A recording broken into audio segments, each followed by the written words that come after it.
Yes, yes.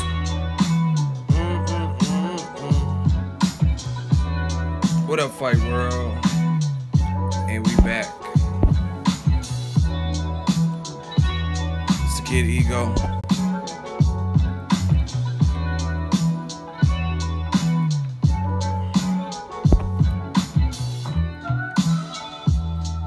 Yo, I just want to talk some boxing. Can we do that? Talk a little boxing.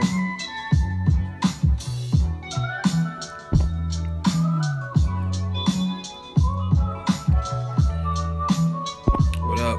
What's good?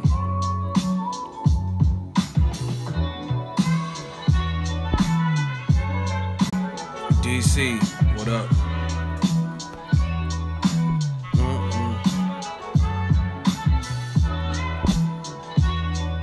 Hit that like button. We're gonna go through the roll call, talk about some of the subjects, whatever else y'all want to talk about. Hit that like button. The more likes, the merrier. The more we get it cracking. Ego Army, Ego Mafia, we are the mob. Money on top of boxing. Rashawn, what up? I'm drinking like a green juice smoothie. It has a lot of stuff in it. Spinach, celery. It's quite tasty. Oh, y'all ready for the roll call? Boxingego roll call. I just like to know where everybody's from. See if we're well represented. Oak Cliff, Texas. Dallas, Texas. San Diego. Originally from the Bay. Where y'all at? From moment to moment. Where y'all at? England. Detroit. Houston. London. London showing up. England showing up. Brunswick. London. Leeds. Fort Worth. Houston, the Bay. Blackpool, England, Houston. DC in the motherfucking house. Yes, Manchester in the house. H-Town in the mother house. San Diego. Brook Nam. 817. Where y'all at? Where y'all at? Where y'all at? Where y'all from? Where y'all from? Where y'all at? Where y'all? That's it? We just from Guatemala. This is the roll call.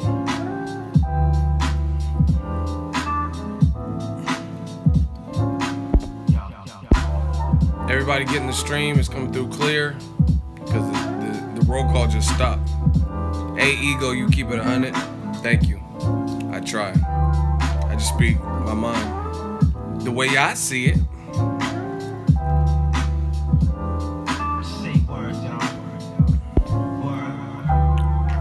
Y'all clear?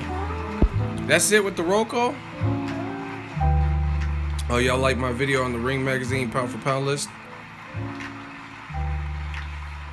Yo, what's the deal? Douglas, what the dilly, what the dilly? Ha ha ha ha. Alright, bust it. Ha ha ha ha. It's only fair to warn I was born with a set of horns and metaphors attached to my damn umbilical cord. Warlord of rap that'll bash into your Honda Accord and crash in your four-door Ford with a more... Nah, I'm just playing. Man, y'all ain't liking that list? Y'all want to talk about the pound for pound list? Let's get it. We'll talk about AJ in a second. We've been talking about AJ and potential fights. This is the Ring TV list, pound for pound. Hey, now guys, number one, here. They got Golovkin number 1, Terrence Bud Crawford number 2, Lomachenko number 3, Rigondeaux 4, Crusher Kovalev 5, Canelo 6, Mikey Garcia 7, Anui 8, Errol Spence 9, and Rungvisai number 10.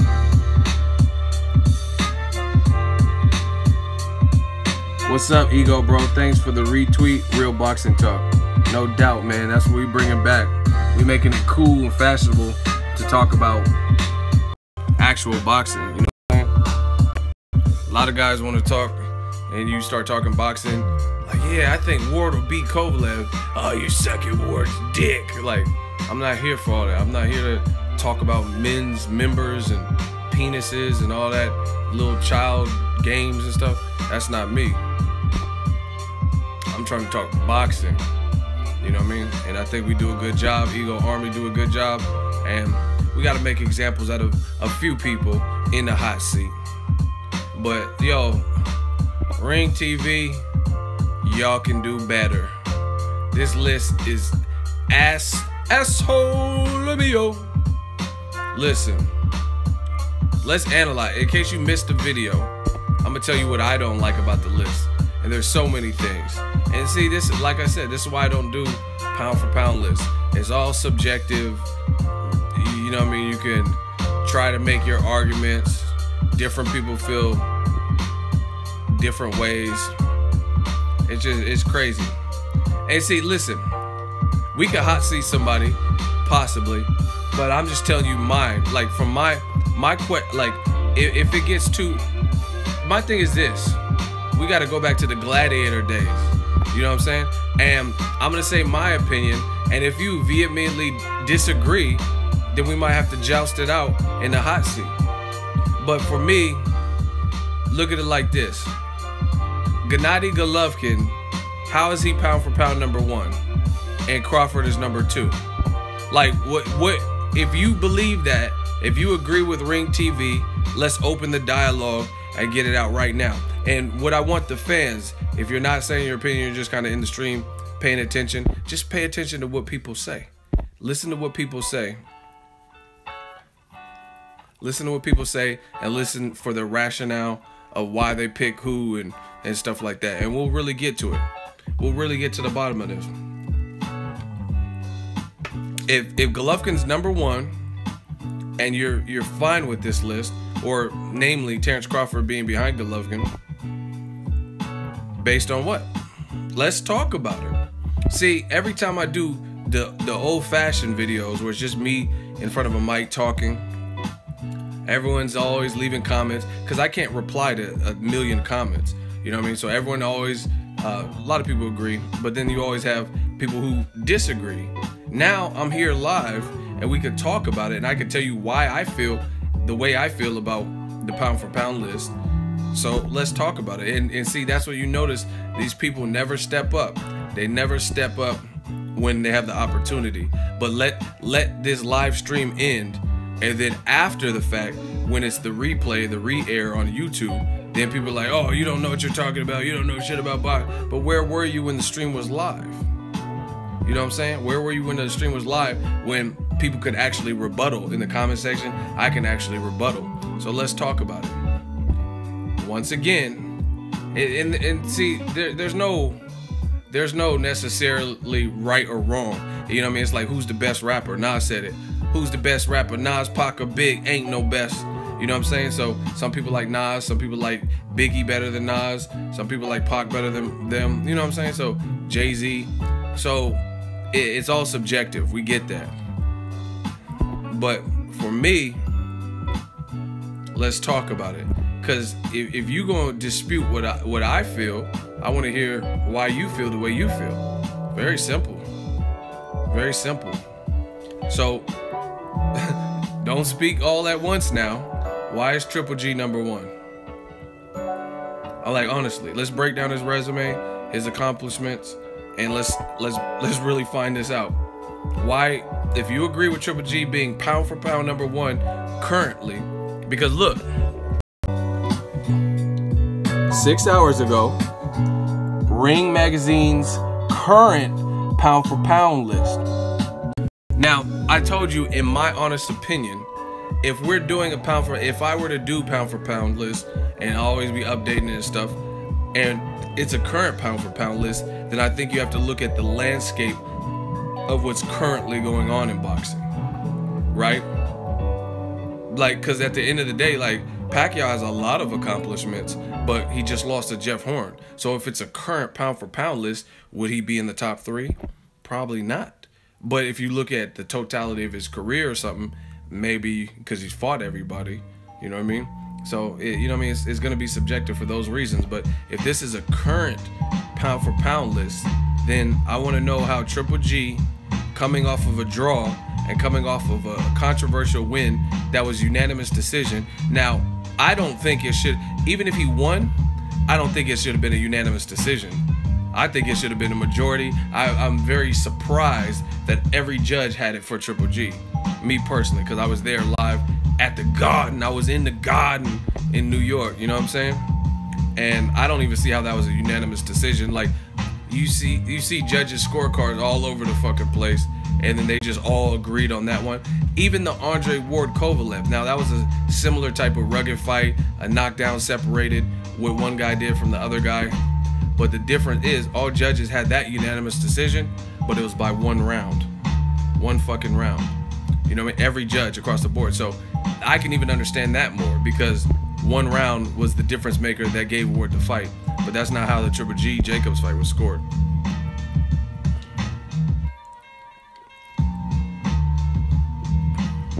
Okay, David Lemieux and Martin Murray.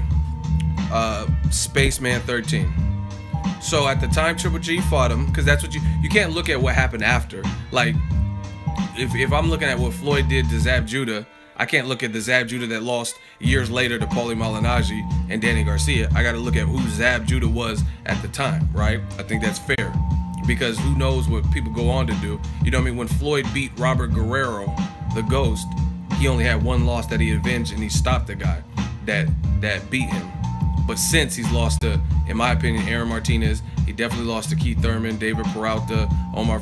So you can't do that. You got to look at where they were at the time.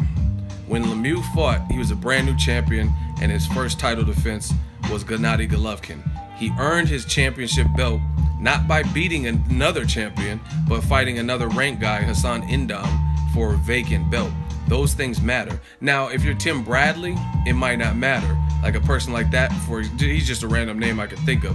What I mean by that is Bradley fought for a vacant belt, I think versus Jesse Vargas or somebody, but he's acquired belts not through a vacancy before. So we all knew and respected him as an athlete and a champion.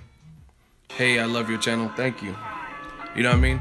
But David Lemieux has never been a champion. He's never been a champion through anything other than a vacancy.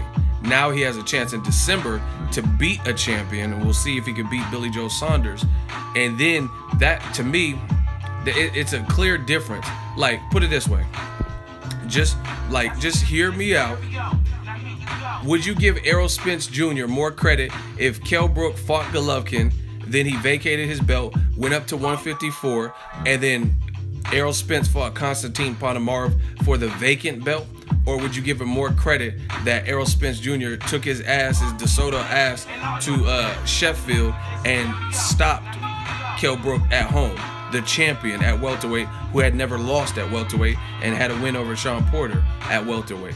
You would give Errol Spence clearly more credit for stopping the champion,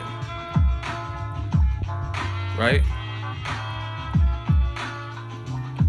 Period.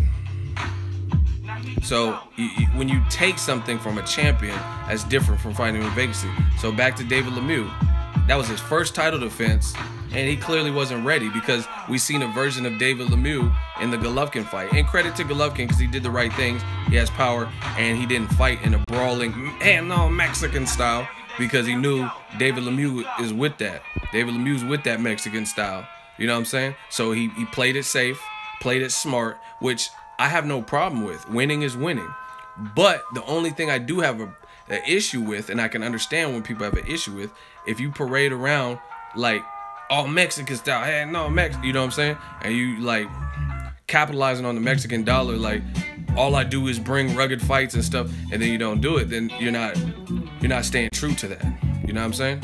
But again, winning is winning. But David Lemieux didn't really have experience as a champion. That was his first title shot.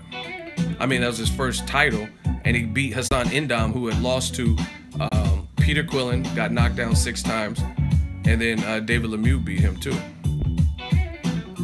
That's just off the top of my head. So David Lemieux is a cool name. He went on to do stuff and work himself back into, you know what I mean, the experience of losing to Golovkin and to Rubio and shit. He's worked his way back up the ranks to get another title shot, which is cool. But at the time Golovkin fought him, what did Lemieux really had he done?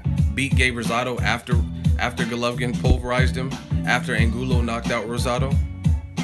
You know what I'm saying? Name David Lemieux. What was his best win at the time Golovkin fought him? Hassan Indam?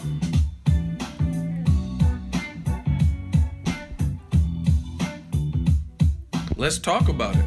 See, why does everyone get all quiet now? I'm trying to talk about it. I'm trying to talk boxing. What was Lemieux's best win? When Golovkin fought him. Not after, no, so you can't say Curtis Stevens and anything like that, because that all happened after. What was David Lemieux's best win when Golovkin fought him? See, and this is the fucked up part about boxing. This is the fucked up part about boxing, is when fans don't like a certain guy, like, I don't know, Deontay Wilder, everyone no matter how, even though it's a heavyweight division where one punch you can get stretched, everyone he fought, they say is a bum. You know what I'm saying? But when it's a fighter they like, they don't put stuff in perspective. Once again, I'm going to ask the question to the crowd, and I want to know, who was Lemieux's best win? Rosado? Indam? Like, who was Lemieux's best win when Golovkin fought him? Who was the name that just, wow, he ready for this? Hassan Indam, who had lost to Peter Quillen, got knocked down 6 times?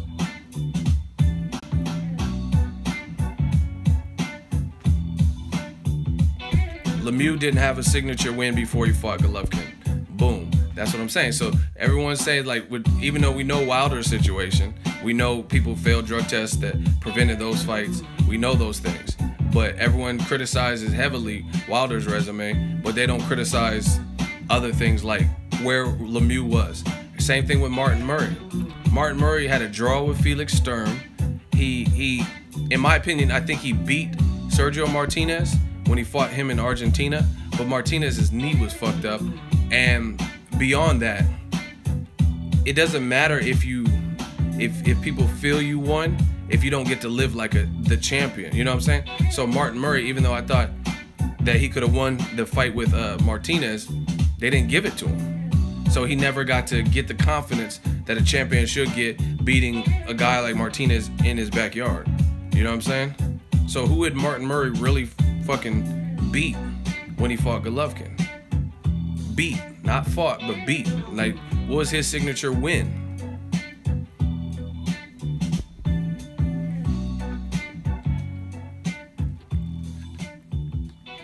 These are just open forum questions. What was Martin Murray's signature win? None. See, I mean, you guys tell me. See, and this is the thing about me.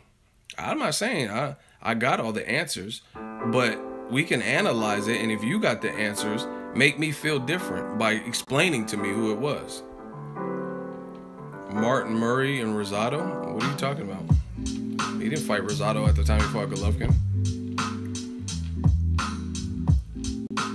That didn't happen. Golovkin happened way earlier. So once again, it's not like, oh, my opinion is my way or the highway. It has nothing to do with that. But I feel how I feel, and I'm telling you why I feel that way. So if you disagree, let me know. Let me know who Lemieux, what his signature win was. Let me know who Martin Murray's signature win was when Golovkin faced him. You know what I'm saying? So again, I think Golovkin's a good fighter. He has a good trainer. He's tough, hell of a chin. Uncomfortable pressure. You know what I mean? He's very durable. Amateur pedigree. But again, I'm trying to get to him being number one. Let's get to that part. Where's that part at? Like, who did he beat? Triple G definitely has a chin. But who did he beat to be number one? Because as far as I'm concerned, the best names on his resume are his last 2 fights. And those were his toughest fights, where both guys went the distance for the first time in a long time. And I thought Jacobs beat him. Some people think Canelo beat him. It was either way, it was a draw. So like what I like. And then on top of that, and like I said, I can make an argument for some guys who only stayed in one division and became pound for pound, like Marvin Hagler. But Hagler had wins and fought the best. You know what I mean? He had knocked out Tommy Hearns. He had fought Sugar Ray, etc. You know what I'm saying? So even though he stayed in the division, he was fighting like the Fantastic Four shit. So like Hagler knocked out Tommy Hearns, who was a problem. who's Golovkin's Hearns that he's knocked out or anything? Broxa, Gregors.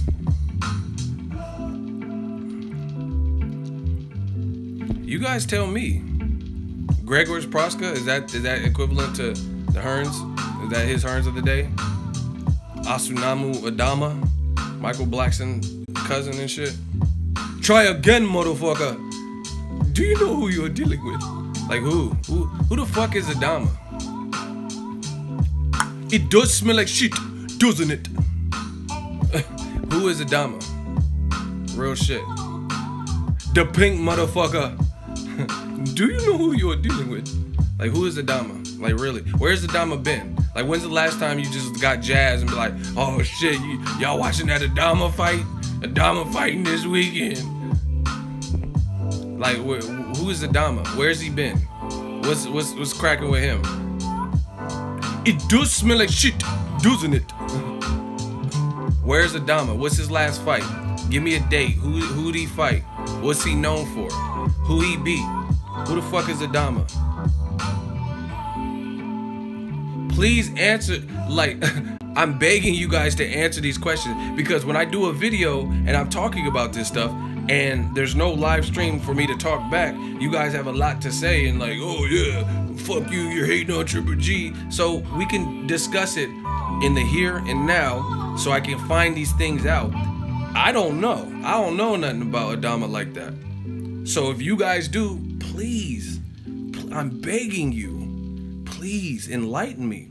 Who is Adama? Who the fuck is Gregors Proska? Where he been?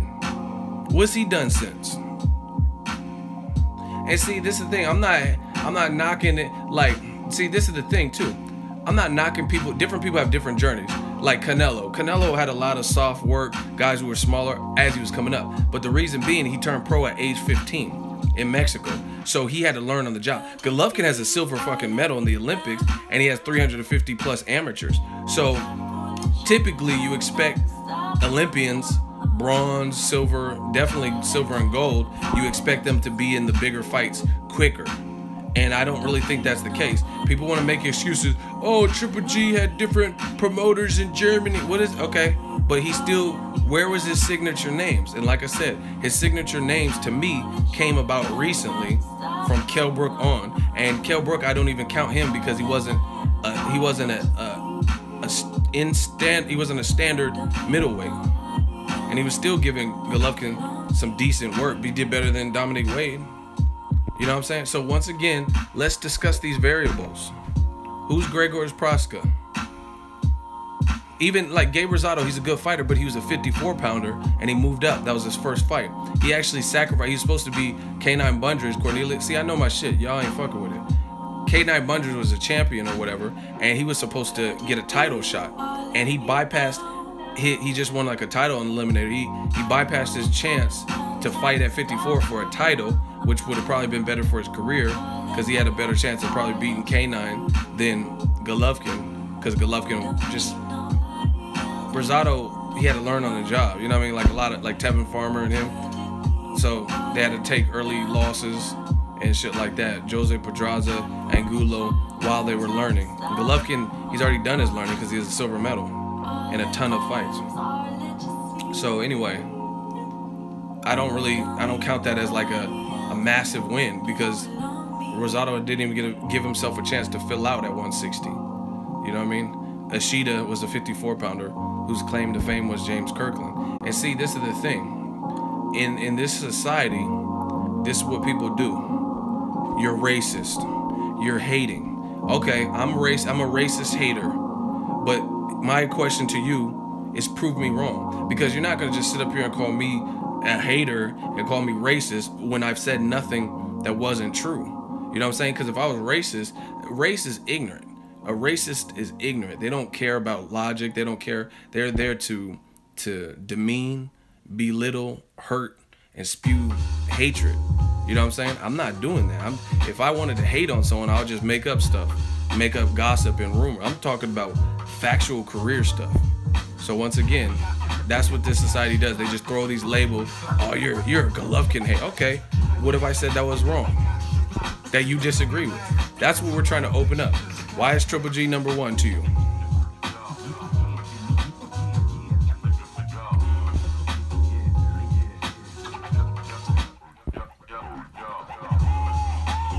Ward would have KO'd Triple G. Man, there's a reason they didn't take the fight. I'll leave it at that. They didn't want that work. And they were willing to fight Carl Froch or Chavez Jr. up there, but Ward had to be at a catch weight or... I mean, Triple G... Listen, see, fans are so dumb. Some of the fans are so dumb and ignorant where fighters will basically tell you in so many words what it is and what it ain't, and they're still making an excuse. There's an interview with Gennady Golovkin, and they'll say, hey, what about Andre Ward at 168? And he's like, Ward, hey, no, it's too much for me now. He literally said he's too much for me right now. Like, what more can you say that spells that you don't want that action other than he's too much? Hey, no, he's too much for me right now. And then the fans, they'll make up some bullshit. Oh, English is not his first language. He didn't mean it like that. How the fuck you know what he meant? When everyone heard it, his English is solid. What do you mean he didn't mean it like that? You know what I'm saying? They always want to make excuses. He literally said, hey, Ward, no, Ward too much for me now. What other ways can you interpret that? Like I said, his English is clear. I understand what he's saying majority of the time. You know what I'm saying? And I mean, how much more clear can you be with that? Oh, it's a language barrier. Imagine, put it this way. What if Ward, see, and this is how they always flip it. If it's a fighter you don't like, then you're not going to be lenient. You're not going to give him the benefit of the doubt. What if Andre Ward said, hey, no, Kovalev, he's too much for me right now? Y'all would say Ward pussy. Y'all would say, oh, Ward, he's ducking Kovalev. You guys heard it. You wouldn't be like, oh, he didn't mean it in that way, or he means he's too much for right now and he wants to act. You wouldn't give him no opportunity to explain it. You would just heard him say, Kovalev's too much for me, and then y'all would have ran his name in the mud. I'm not dumb. New media. I see how these boys be playing. So back to the pound for pound shit. Why is Golovkin number one? Because previously, the people we know were number one, Floyd Mayweather and Andre Ward, definite pound for pound guys, right? I could tell you why they were number one, but I can't really tell you why Golovkin. Like, okay, look at it like this. Andre Ward, because I think Floyd, when he was pound for pound, it was like irrefutable. Andre Ward, I don't think it was refutable, but I guess maybe he had more moments where his fight might have been tougher, like the Kovalev fight, right? But this is the thing, he came back and stopped that man. He came back and stopped Kovalev. So it's like he secured that spot. Like first when he had Kovalev with a tough fight or whatever, some people were trying to, oh, how is he pound for pound number one? But then he came back within 6 months and stopped that man. So he reestablished himself as, no questions asked, the pound for pound since Floyd had retired, right? But the thing is, this is how I look at the game. People hold this Kovalev first fight over Ward's head, but even if you remove it and put an asterisk by it, Ward's resume is still killer. He still beat Kessler, Bika, Edison Miranda, Carl Froch, Edwin Rodriguez when he just won a tournament in Monte Carlo and knocked out his man in the first round. So y'all don't know shit like that. You know what I mean? He had beat the Darnell Boones and just different people like that. Chad Dawson, right? Sullivan Barrera. So it's like, name Triple G's body count like that. Where he was fighting. Sullivan Barrera is an undefeated puncher with an 85% knockout ratio. Won the Super 6. Now, who's Triple G beat like Ward beat Sullivan Barrera? that was a Sullivan Barrera rated person in the division. Because you got to keep in mind, Sullivan Barrera was Kovalev's mandatory. He was Kovalev's mandatory at the time, and Ward took out Kovalev's trash. And I'm not calling Barrera trash. I respect dude, but I'm just using an analogy. He handled his dirty work. Kell Brook, how the fuck are you gonna say Kell Brook when he wasn't even at? Okay, so listen, you guys just say shit and you don't listen. How would you? I just told you Sullivan Barrera was Kovalev's IBF mandatory. He was the #1 mandatory, and he's a knockout artist at the division where Ward moved up. So how are you gonna say Kell Brook when he was 2 divisions below Golovkin, right? And he hadn't really even fought nobody since Sean Porter, and he moved up 2 divisions. How is that equivalent? Kell Brook wasn't ranked at middleweight. Sullivan Barrera was ranked at middleweight. Easy ass work.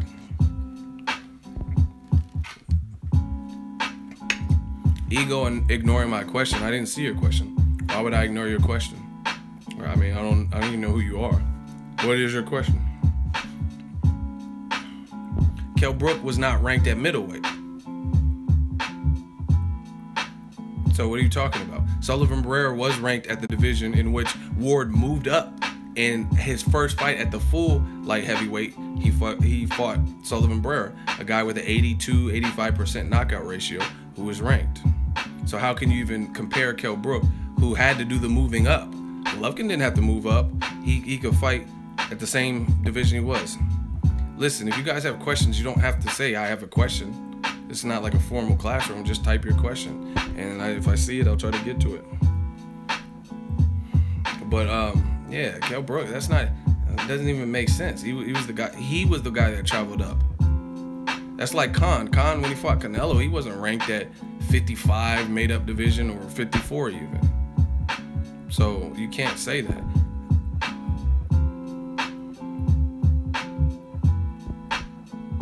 How would Golovkin do, in your opinion, in the 168 Super Series? I don't know. I'd have to see the whole bracket of everybody's names and stuff. I mean, and realistically, that's a loaded question because he's never moved up. So how would I know how he'll do? You know what I'm saying? I don't know. I heard he sparred with George Groves and shit, but that's sparring. You know what I mean? Chris Eubank. I mean, I don't know. I can't really answer that because he's never moved up. How can I say, you know what I mean, with absolute certainty that his power is going to be respected the same way that it is at 160 if he moves up 8 pounds?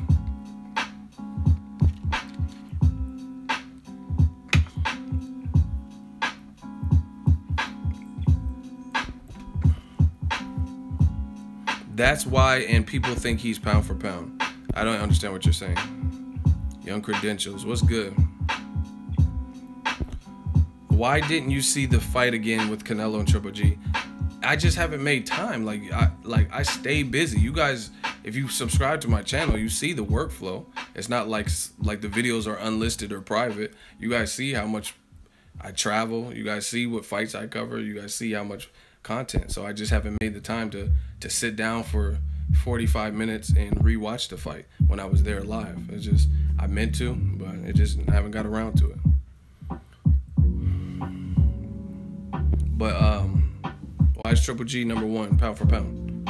I'm really trying to. I'm not even clowning. It's not even about like hot seat or anything right now. I mean, it could be depending on if y'all start saying crazy stuff. But I scored. How did I score Canelo Triple G? I scored it. I had Triple G winning by a small margin.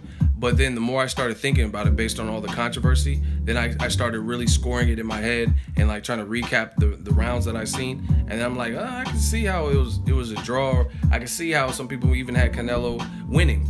Basically, this is the biggest takeaway that I've seen from Canelo Triple G. Adelaide Bird's scorecard was absolute pure trash. It was bullshit. No guy, nor Golovkin nor Canelo should have won that fight by 10 rounds. Absolutely. None of them, even Golovkin, right? So that is what really created, all this commotion. But if it was scored closer and then you really analyze the rounds, then you know what I'm saying? There's some wiggle room. It's the fact that she did that fucked up scorecard that had everyone in shock, and it had everyone feeling like the fix was in. That's truly what I seen. It's because her scorecard was that wide. Everybody was like, "What the fuck?" And it kind of gave Golovkin more credit. Be like, "Wow, Canelo didn't beat him by 10 rounds," and it kind of skewed people's perception of the fight. But if you really watch the fight, Golovkin missed a lot of punches. And see, I always say the same thing. Golovkin, to my knowledge, from the competition he's fought, I thought he was a really good body puncher. He got Matthew Macklin out of there with a body punch, stuff like that. He landed 8 body shots on Canelo. So that lets you know the skill set of Canelo. And that lets you know the temperament of Golovkin, that he was more reluctant to be as aggressive at all times. Even though he was giving the appearance of aggression and staying on top of him, he wasn't letting his hands go like he would versus Dominic Wade or Macklin, which is apparent by his lack of body shot. Because when he was in there with Rubio, when he was in there with Macklin and shit, he was letting them body shots rip. But against Canelo, there was a newfound or different respect, which is why he only landed 8 body punches, very low. And once again, here's an example, and I'm not comparing them as fighters, but Errol Spence, the body shot is his bread and butter. That's one of the things he does well. And so far, no matter who he's been in there with, he hasn't changed that identity where he can't get his body shots off. If anyone disagrees, let me know the fight. I seen him fight that Barrera guy. He was trained by Nacho Beristain, killing his body. Phil LaGreco, killing his body. What's the name? Chris Van Herding, killing his body. Kell Brook, killing his body. Chris Algieri, killing his body. Bundu, killing his body. So that's, to me, that's a point of concern. If Golovkin is who he says, not who he says he is, but who Abel says he is, and who the networks are saying he is, then that's really weird that he only landed 8 body shots. If you're the boogeyman and you're the guy that was supposed to knock out Canelo and you were too strong and too big, why did you only land 8 body shots? Like I said, most fighters, like Floyd's another fighter. Floyd, he has to make adjustments per the competition, but I never seen anyone take him out of his element so much where he can't get nothing off. Like even Maidana, that was a good fight. That was a close fight or whatever you want to call it, the first fight. But he was still fighting off the fucking ropes, still countering, still in the shell and then quelling back with the piston right. You know what I mean? He was just doing what he normally does. All right, we got a hot seat victim. Listen, I'm about to burn URF. It says if ego likes a fighter, he ups the opponents. If he doesn't, he criticizes the opponents. So give me an example of this. Since you're basically saying, oh, I'm biased, and if I like the fighter, then I'll make shit up. So now you in the hot seat. Everybody get your popcorn, right? And you gonna explain this to the crowd now. URF, you are in the hot seat. Everybody grab your popcorn. We got our first victim. This finna be a breeze. So once again, his comment is if ego likes a fighter, he ups the opponents. If he doesn't, he criticizes them, the opponents. Okay, so give me an example of that. Who do I like? Who do I dislike? That everybody get your popcorn. And moderators, be on deck, because I promise you I got one for you. I promise you I got a live, fresh body. So moderators, be prepared, because you're gonna have to get him up out of here after I fillet him. Where's URF? You had a lot to say before. I'm biased and all this, and if I like a guy, then I give him false credit, and if I don't, then I just make fun of him and criticize. Okay, the crowd's waiting on you. Give us an example of that. When have I ever done that? Since I'm biased. I'm gonna drink my green smoothie while we wait. And yes, I'm talking to URF. Yeah, your name is URF. All right, you are fucked, because you in this hot seat and you about to get filet. I'm about to get this boy. Pause. You say, okay, here we go. We got action. You say Lomachenko isn't pound for pound because he beat Russell, and Russell hasn't beaten anyone, but Crawford is pound for pound because he beat Diaz, and Diaz beat Vasquez, And who has Gamboa beat? See, why do y'all want the hot seat? Why do y'all want the hot seat when y'all can't fuck with me?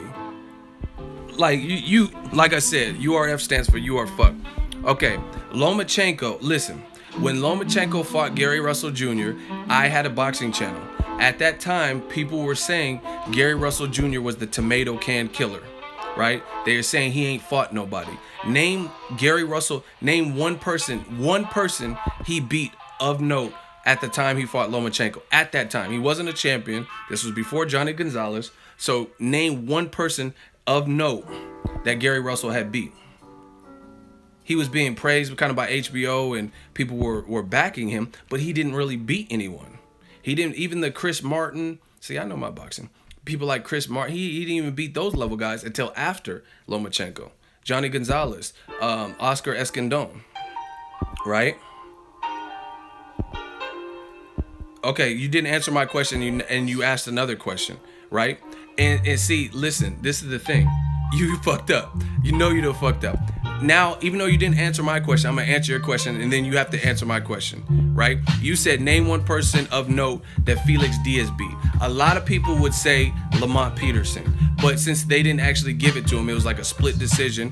You could say Sammy Vasquez. Another person you could say Felix Diaz beat was Adrian Granados, who held his own, showed his grit versus Sean Porter, a guy who used to fight at 165 in the amateurs. Granados is a guy who arguably beat Broner. He's a guy who really is at 40, but he came up to 47 to fight Sean Porter. Felix Diaz has a win over him.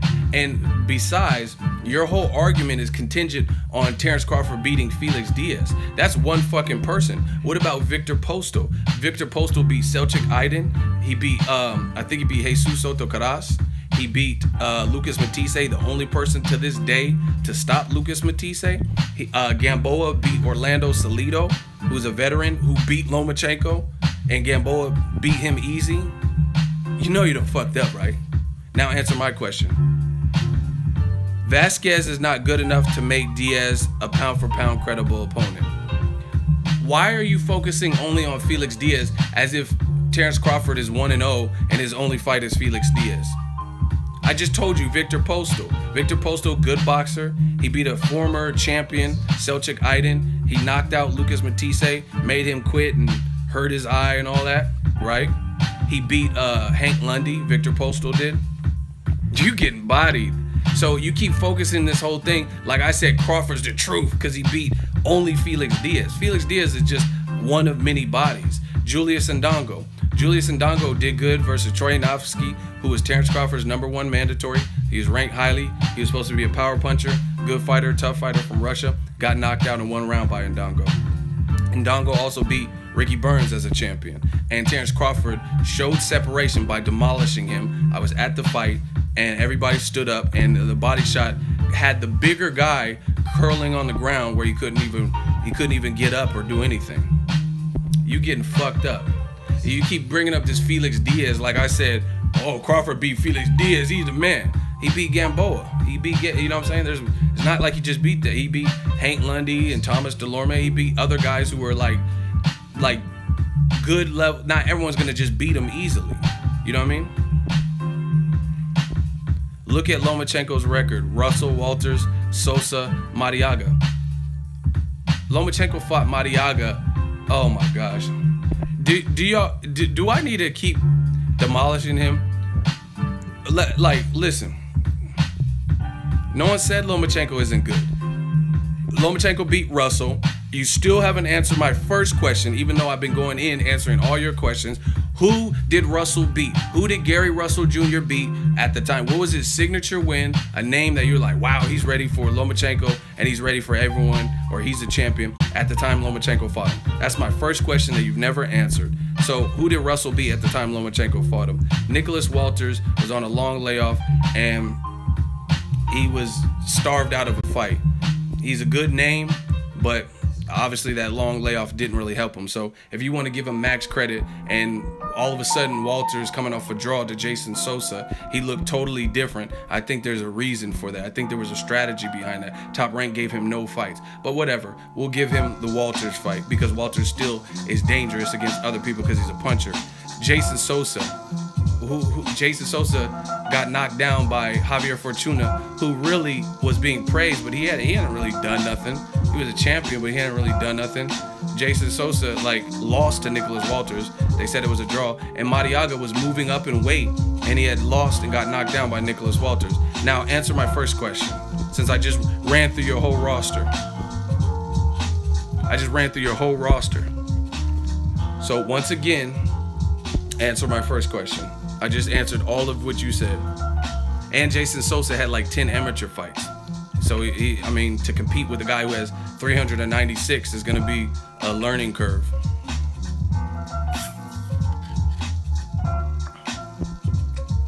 See, why has he still, for everyone listening, why has he still not answered my very first question?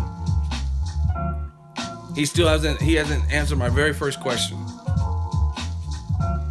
I went overboard killing all of his answers, even though I shouldn't. Normally I don't do that, because if you don't answer my question, then you ain't playing the game right. You know what I'm saying?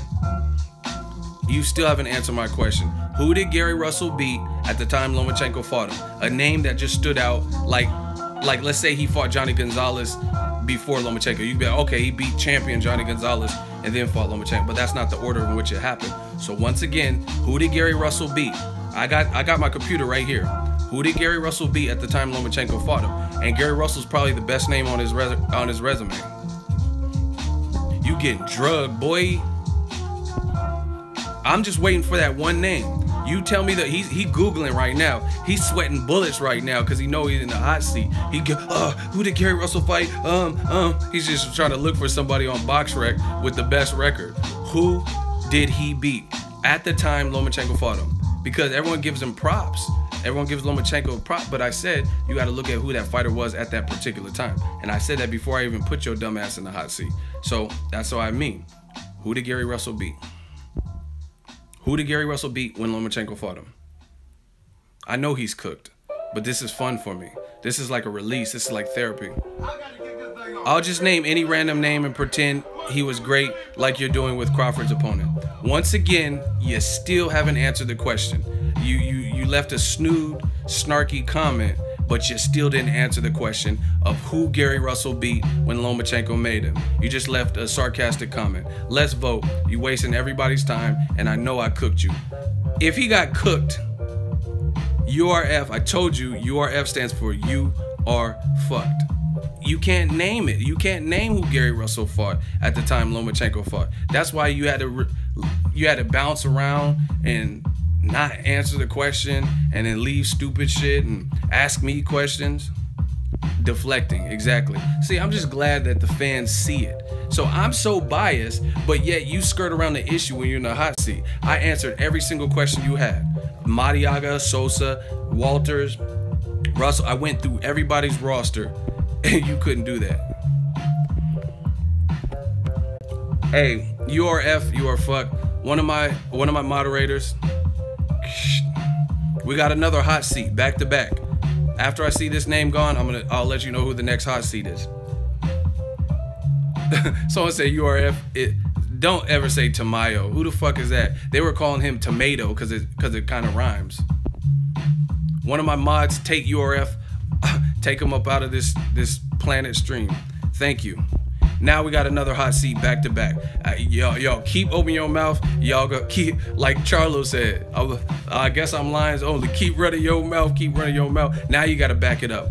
So where was that dude at? Keep running your mouth. Keep running your mouth. URF got body. Now we got to get another one.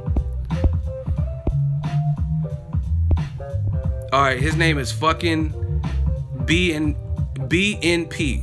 See, I told y'all not gonna throw dirt and mudslides on my name. He says you are biased though. So what if I said that was biased? Now the burden's on you. Time to get roasted. His name is fuck something, and you fucked. So tell me what I said that you said you are biased though. So what was biased about that? See, in this, listen. This is what boxing fans should demand. When people say stuff, hold them account. Make them explain it to you. Okay, his response is like Charlo said, keep running your mouth, say that shit to Deontay. What the fuck does that even mean? That's one response, and nobody understands it. He says you are biased towards Deontay and any U.S. fighter. So, okay, listen, I don't know if you graduated. I don't know what your reading level is, but you're supposed to be proving what you said. You're just repeating what you said. Okay, I get it. I'm biased, but you're supposed to be giving us an example of what I said that was biased. So I get it. I'm biased. I'm biased for Deontay Wilder, and I'm biased for U.S. fighters. But the thing is, just like the court of law, you're supposed to be explaining to us what I said that was biased. Very simple. So you used 2 responses. You got one more, and the crowd is depending on you. So make your next move your best move. I'm biased. I'm biased for U.S. fighters. Okay, so what did I say?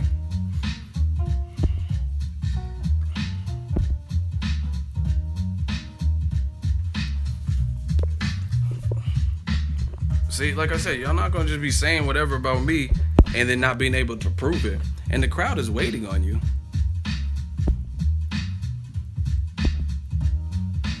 And see, like, listen, you throwing these allegations, it should be really easy. It should be a quick response. You're biased. Remember that video you did yesterday? You said this. Or remember on the live stream earlier, you said, it should be easy. He says you can't prove sentiment, homie. So you just accused me of being biased, and then you just said you can't prove it because it's a sentiment. That's an L if I ever seen it. But we're gonna give you the common courtesy of people putting their L's up and voting you off. If that didn't explain how I'm biased, please put your L's up.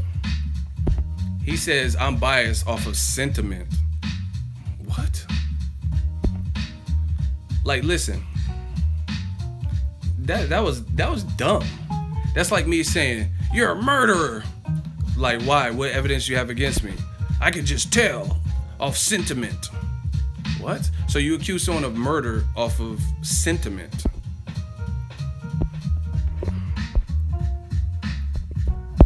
Moderator, get him out of here. His name is fuck something. That was easy work.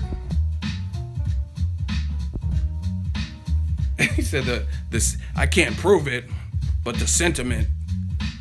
Oh, I see him. I'll block him. Fans would want you off this island. Ola Gracie Poo.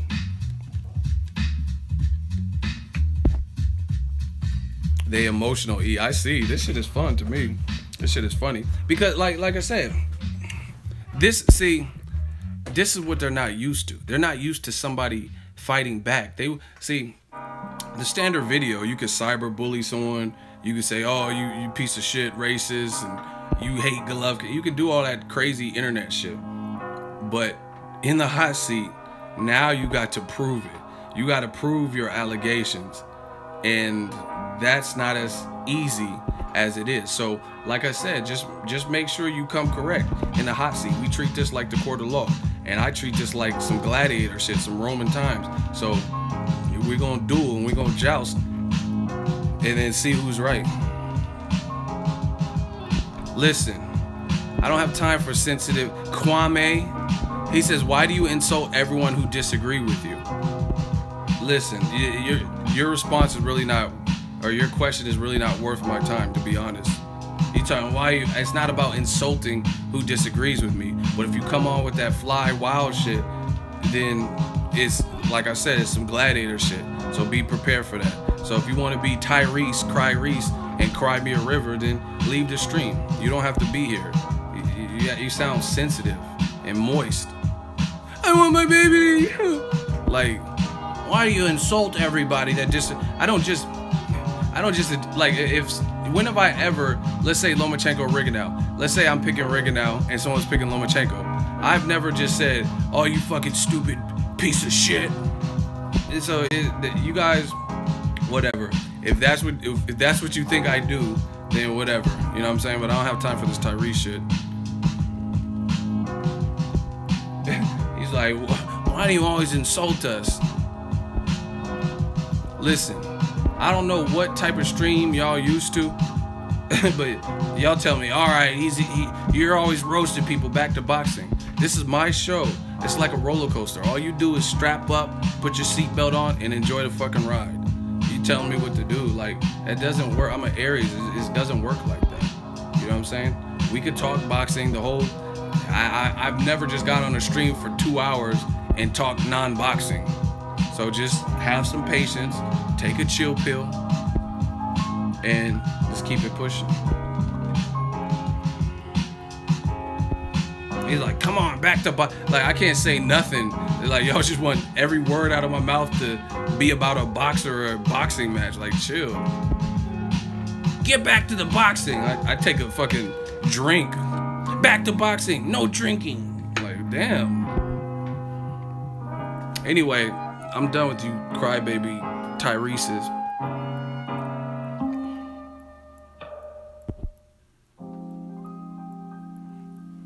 But listen, like I said, just I really want. It's not even just my channel. I'm being very honest with that.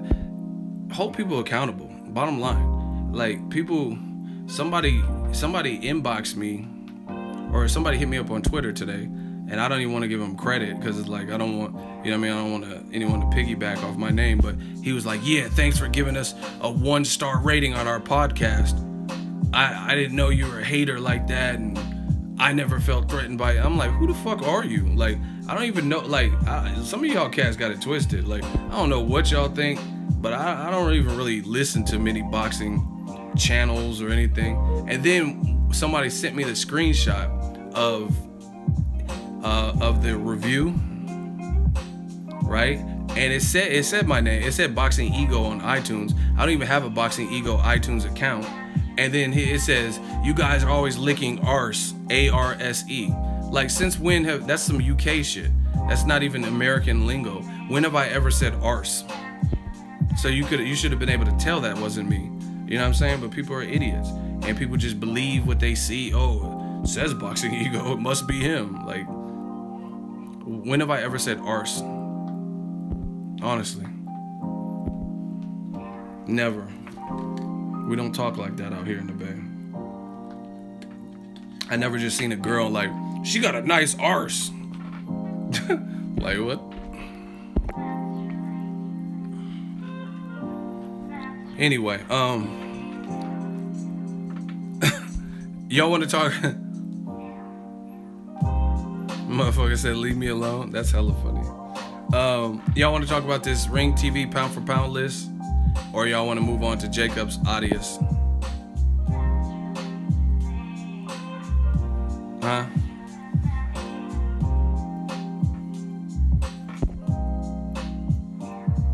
Irish arse? Yeah, I mean, that doesn't even sound right for me to...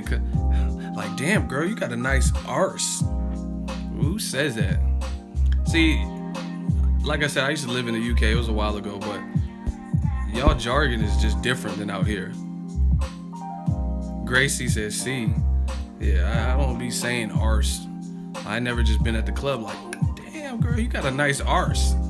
That's that UK jargon. Like, you're a fucking shit house.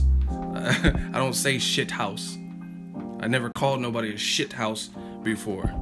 Like, what are y'all talking about? Shit house and shit. Chats bollocks shit house. Like, honestly, like, that's not even some American shit. Like, if I'm about to fight somebody at a bar, I'm like, meet me outside, you fucking shit house. I mean, we just don't do that. You fucking wank, you cuck, shit house. We don't, that's not how we talk. Like, see, Americans are just more like, I don't know, vulgar. You know what I'm saying? We're just vulgar. Like, we'll say, meet me outside, you fucking bitch, or you asshole. We don't say, meet me outside, you shit house. You're being a shit house, bruv. Hey, man's not hot. Shit house, man. Like, we don't talk like that. Fuck is a shit house. Yeah, Americans, we just get straight to the point. For all my UK people, so you know if it's me or whatever. Like, hey, bruv. Chat shit chat shit, get bang. You're being a shit house. Like we don't do that. We don't. I literally have never called anyone a shit house. Like you're getting on my nerves, you shit house. That just sounds funny. I don't say waffling. You're waffling shit house. Like I don't do it. So just a little US American chat shit get bang and all that. We don't do that. And y'all be fucking with them. the British dudes be fucking with that chat shit get bang. Like they be feeling that. Like damn, he's a pussy. Chat shit get bang. Like damn, you're a shit house. Chat shit get bang. Like damn, y'all hyphy off of this chat shit get bang shit. Fuck. That's hella funny. Y'all tripping. Like y'all get I don't know I don't even know how to explain it, but that y'all be getting I be seeing it like cockneys and y'all be listen. That shit be so funny. He's a shit house. Check shit get bang. Oh my god, like oh, y'all got me about to die at this bitch. Fuck. I'll be talking to UK dudes or something. Like David Hay, Bell you 2, who you picking? Check shit get bang. Like, damn. Saw that, huh? Oh my god. Check shit get bang. Oh fuck. Fuck. See, that's we cuss a lot. Fuck. God damn. Check shit get bang. Hey yo. Damn, y'all got me choking. Hold on.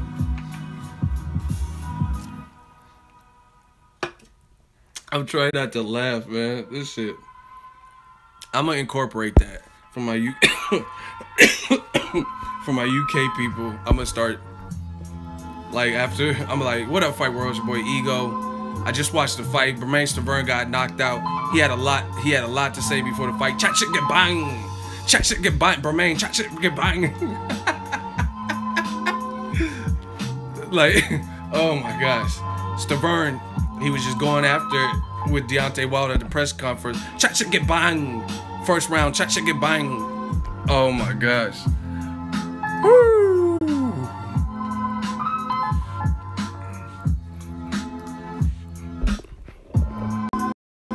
Chat shit get bang. Chat shit get bang. Oh my god. Chat shit get bang. Hey bruv, chat shit get bang. Alright, let me come. Let me calm all the way down. My fucking ribs hurt. Oh my gosh. Read what who said. So basically, chat shit get bang. Let me stop waffling right now.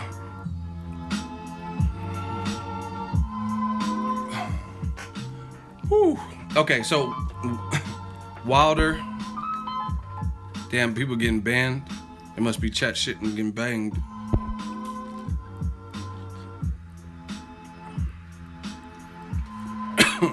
I'm on Wilder's post right now.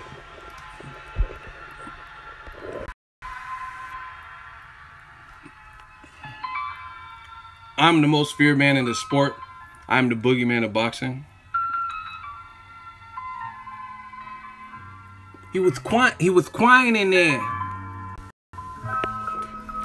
Yeah, I would agree with him. And it's not even about, listen, look at it like this. Wilder's saying to himself, if he's not the most feared, why won't someone shut him up? He says, I want to be proven wrong. Who says that? I want someone to prove me wrong. All right, Keith Murray. So who is it? Who's the most? Listen, who's the most feared person to you? Should I put him in a hot seat? Huh? Should I put Keith Murray in the hot seat? We gonna treat you like Def Squad. And I'm gonna explain why he's the most feared. Keith Murray, put him in the hot seat. We'll see who makes it out alive in this hot seat challenge. You said no way, so why is it no way? Tell me who's more feared than him. Golovkin? Come on, check get bang. Come on, Keith Murray. See, y'all got so much to say until the hot seat come around. See, that hot seat be striking fear in people. Spence is feared for sure. Now, see, I can't even answer you because you're not the person in the hot seat. Hold on 1 second.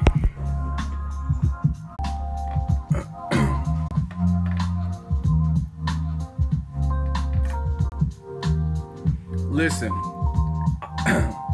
Keith Murray said, I understand he's gone through a tough time, but AJ said he will fight him in 2018.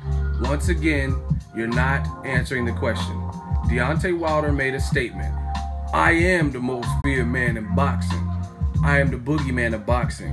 You said you disagreed with it. You're talking about AJ and all this. I asked you a direct question. If not Wilder, who is more feared? You tell me. You said you disagree with his statement and me agreeing with it. So you tell me who the most feared person is in boxing currently. It's very simple. And your next response should be an answer to who's the most feared. I think Errol Spence is more avoided and feared. I don't. Here's why. This is the only reason why. Yes, Errol Spence is feared. Yes, people don't want to fight him. However, Kell Brook, the champion, actually did fight him next. When the pressure was growing, he fought him next. I'm not really confident. I understand they had a meeting and stuff. I would bet, I would do like a $200 giveaway, right? Of my own hard-earned money. I would give away $200 if Joshua versus Wilder happens in March. Happens next. I don't think it will. I think they're gonna try to extend it and stuff like that. Second thing, Errol Spence, people aren't failing drug tests to not fight him. People have done that. And see, listen to this. You gotta listen how crazy this is. Alexander Povetkin, he's a strong guy. He's an Olympic gold medalist. He's a good fighter. Luis Ortiz, he's a strong guy. He can box. He has a illustrious Cuban amateur background pedigree. And they both took themselves out of contention by having suspect things in their system that were banned.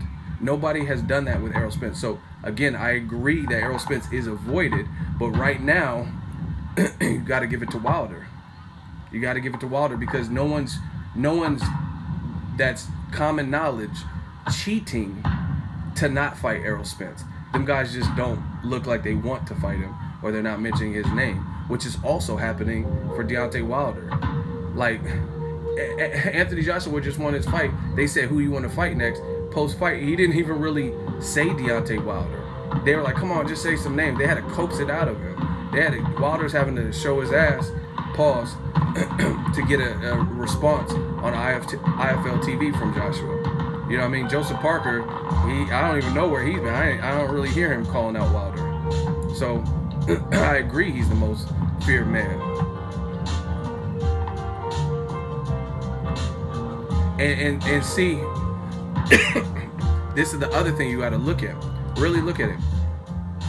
This is how I know. This is how I know Wilder's feared. Everyone talks about Wilder lacking this and that. Windmill Wilder. He's sloppy. His punches are wide. But then why are people doing so much to not fight him if it's that easy? You know what I'm saying? Like Floyd Mayweather, despite how confident Conor McGregor was, Floyd Mayweather knew that Conor McGregor had nothing for him, and he openly said it. You know what I'm saying? Floyd didn't have to do anything extra to not fight Conor McGregor because he knew what it was. So if Wilder is as sorry as they say and he's not bringing anything, then why are people going through great lengths to either not fight him, not really mention him, etc.? And once again, hold on, I think he left another response.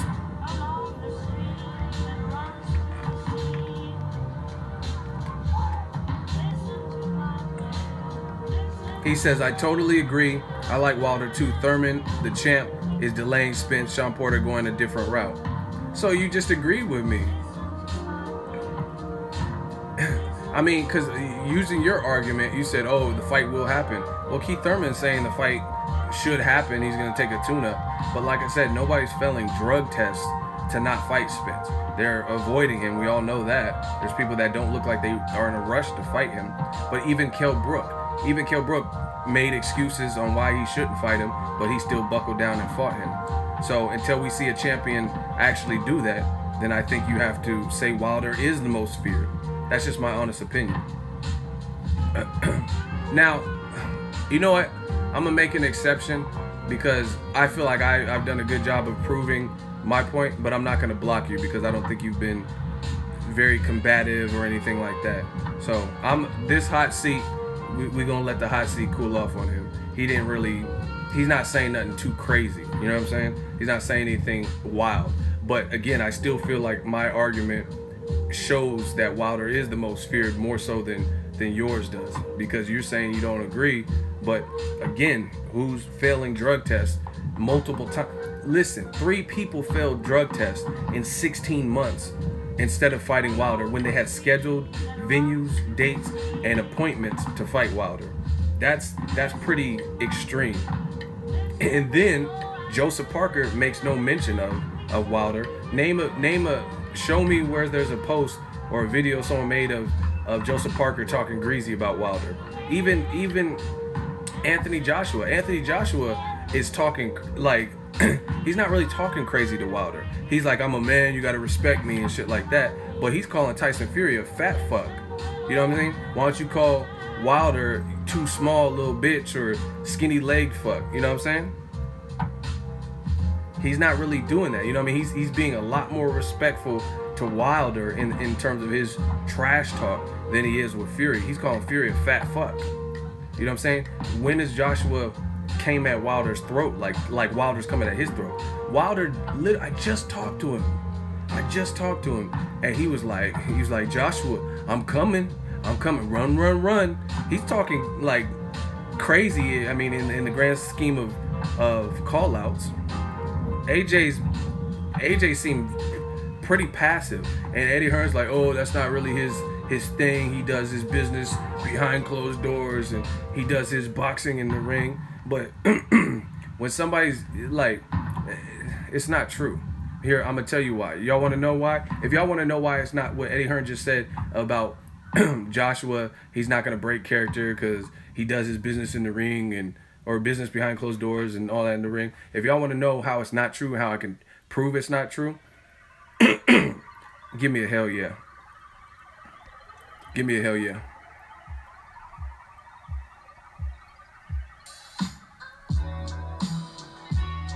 Okay, someone said he trolled Wilder. He was making fun of his 15-stone weight. But still, that's not good enough. Okay, you're making fun of it because he's light. Okay, that's not that really that bad. Like, if someone said, "Oh, you're lean, you only weigh 220," like, but he's knocking out people. So, like, is that really trolling? Excuse me. You don't think there's way more better ways to get under someone's skin? You think I just literally my question at the Wilder Stavern 2 post-fight press conference, I said, I noticed you came into this particular fight. This is before I even heard Eddie Hearn and Joshua talking about I'll eat him, he's too light and all that. But at the press conference, you go back, run the tape back, I asked Wilder, I said, I noticed you came in a bit lighter than you normally do. He was like, yeah, when I get close to fight, sometimes the weight comes off. And he's like, I don't really, you know what I mean, I'm just used to it now, right? He said, I'm just used to it. So is that, like, honestly, to the person who just put that, is that really trolling someone? You're saying that they only weigh 220. 220 is more than the average man. You know what I'm saying? The average man ain't weighing 220. Like, just the average everyday Joe that weighs, you know what I mean, that's 5'7", whatever the average male height is, 5'9" or whatever. Right? So if you really think about it in the grand scheme of things, and you really want to get under Deontay Wilder's skin and really want to piss off the bull, is that the way to do it? Is that really trolling? Like, if when I think of trolling, I look at like 50 Cent. Like 50 Cent is roasting Tyrese for that crying shit. He's putting up memes and comics, and he's like this little sad ass Coca-Cola boy. That's trolling somebody. You know what I'm saying? talking about Wilder weighing only 220, that is not really, to me, and especially in the grand scheme of what Wilder's doing, that's not really trolling to me. What Rigondeaux's doing to Lomachenko, that's trolling, because he's like, oh, your high-tech equipment is gonna malfunction, there's about to be a glitch in the matrix, won't. You know what I'm saying? Or what Joshua said to Fury, you little fat fuck, get fit, get in shape, fat fuck. That's trolling to me. And as hard as Deontay Wilder's been going in, I don't really look at that as like okay, listen, you know I love my hip hop. I love my hip hop. So let's say Jay-Z did Takeover, and Nas responded with Ether, and he was like, Jay-Z, you only weigh 220. I got that ether, the shit to make your soul burn. Like, damn, Jay was like, I've been in it 5, you've been in it 10, I've been in it 5. Smarten up, Nas. 10 hours, yeah, I can divide. And he's going at you like that. And in Nas, all he's talking about is Jay-Z only weighed 220. Would anyone even be comparing Ether to Takeover if the diss and the rebuttal was something that light? Honestly, you know what I'm saying? The reason why Ether, some people might have had Ether beating Jay-Z in Takeover, is because he was going ham on him. He's like, Rockefeller died of AIDS. That was the end of his chapter, and that's the company y'all chose, and that's the name y'all chose to name your company after. Negro, please. You know, mustache having with whiskers like a rat compared to beans you whack. You know what I mean? 220, you Tybo ho. He said, talking about them garbage. What you trying to kick knowledge? You know what I mean? If Nas came light, then everyone would say Jay-Z won. And to me, and I know AJ, I mean, I don't know him like that, but I know he listens to American hip-hop music. So, I mean, if you think about it, he has to know when he's going in on. I heard him listening to Jadakiss and all types of shit. So, like I said, using that analogy, Takeover was a very good diss, and he's like, and that's so lame.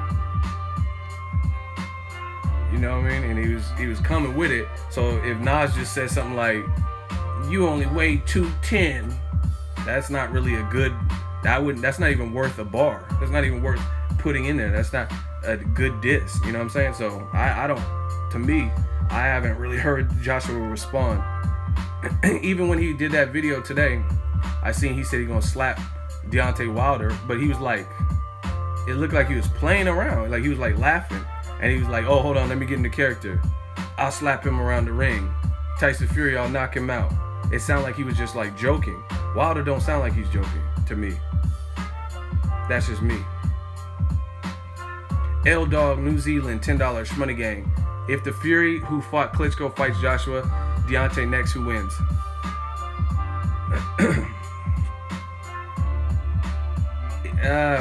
Oh, so you're saying if he, the same one, like gets his weight down and stuff?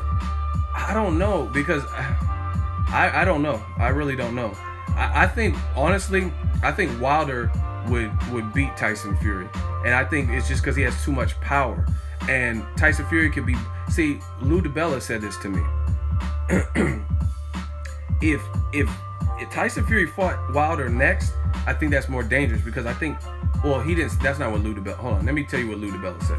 Lou DiBella said Wilder could be losing a fight and then he could turn it all around. That's absolutely true. You know what I'm saying? Gerald Big Baby Miller just did an interview and he basically said the same thing. He said AJ is not a one-punch knockout artist. He said Wilder is. He says AJ has to break you down. And honestly, I agree with that. AJ clearly has power. So if you don't come correct, if you don't have a defense or whatever, he can fuck you up. But Wilder's power is just fucking crazy. If he does that 1-2 and lands that right, that's like dynamite exploding on you. You know what I'm saying? It's not good. So to me, Tyson Fury being on a long layoff, it would be similar to Bermane Stiverne, where even if his boxing's on point, I don't know that Fury has enough power to really just hurt Wilder early. And because he hits so hard and he's so aggressive, I see that as being a more dangerous fight. Joshua, on the other hand, is more textbook. Tyson Fury can box and he can use that movement and stuff like that. So I think he matches up better with Joshua. Plus the two have sparred before, right? So I think, to be honest, I don't know about the Joshua Fury, because like I said, Fury, he's been out for a while, and Joshua clearly has power. Tyson Fury admitted that when they sparred. But I think Wilder is still the more dangerous style, like Bermane Stiverne. If you out of the ring that long and you come back and fight the division's top, like put it this way, Triple G is probably one of the biggest punchers with the best offensive techniques at middleweight, right? There's no, you see him, Canelo's been active, Daniel Jacobs has been active. So imagine if any middleweight took 2 years off, no matter how good they were before that, and came back and fought Triple G. They would probably get stopped. You know what I'm saying? Because Triple G he's fighting active guys at middleweight, and no one's really beating Triple G super cleanly. You know what I'm saying? So it's hard at the elite level to deal with the biggest punchers off of that type of hiatus. But I think the matchup with Joshua to me still thinks in the ring. Like even versus Takam, I feel like I could see him thinking. Wilder's like his name, he's a little bit more wild, a little bit more reckless, but he's more aggressive and he has more of a mean streak. I wish Joshua had a bit more of a mean streak. Again, don't get it twisted, Joshua will knock you the fuck out too, but Wilder's mean streak is just different. Like, and I promise you, you guys can say whatever you want. I promise you, I firmly do not believe, in my heart of all hearts, if Joshua fought the same Bermane Stiverne, same scenario, same layoff, same ranking, everything, I don't think he would knock him out in one round. I really don't.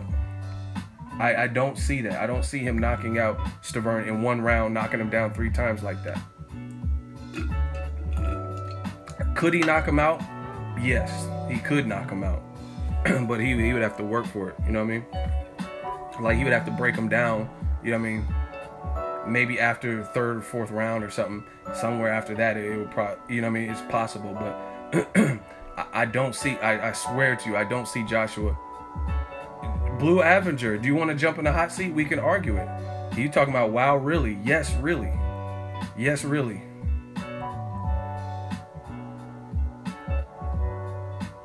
Blue Avenger, jump in the, you want to be in the hot seat? All you got to do is say yes like Floetry. If you disagree, that's fine. You can disagree, but we'll see who comes up with the best points.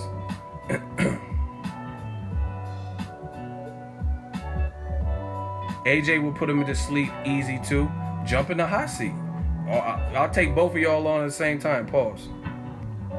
That goes to Christopher Wagner and then the other person I just named. Jump in that hot seat. See, there's nothing else to discuss. Okay, Blue Avenger, Chris Wagner, all y'all get it the same. Jump in the hot seat. Jump in the hot seat. And we'll see who comes up with the better points. It's very easy. Yeah, y'all, oh, I disagree. You keep putting you disagree. Okay, do you accept the hot seat? Agree to that. We got it. You disagree. Agree to the hot seat. And we'll see. And then we'll let the fans see who comes up with the better arguments. Where's Blue Avenger?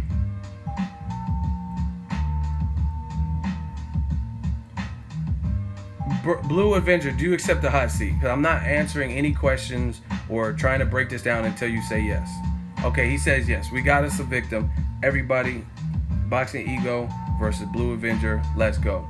Okay, so I said, just so we know, so we're in the clear, I said it's possible Joshua could stop Bermane Stiverne given those situations, but I don't think he would do it in as devastating fashion in the first round with 3 knockdowns.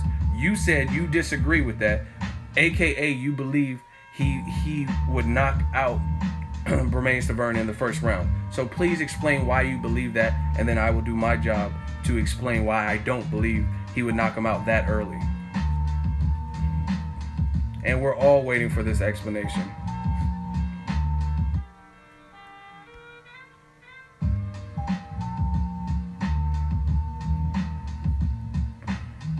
I'm about to bury you another one. Crazy. Boneyard.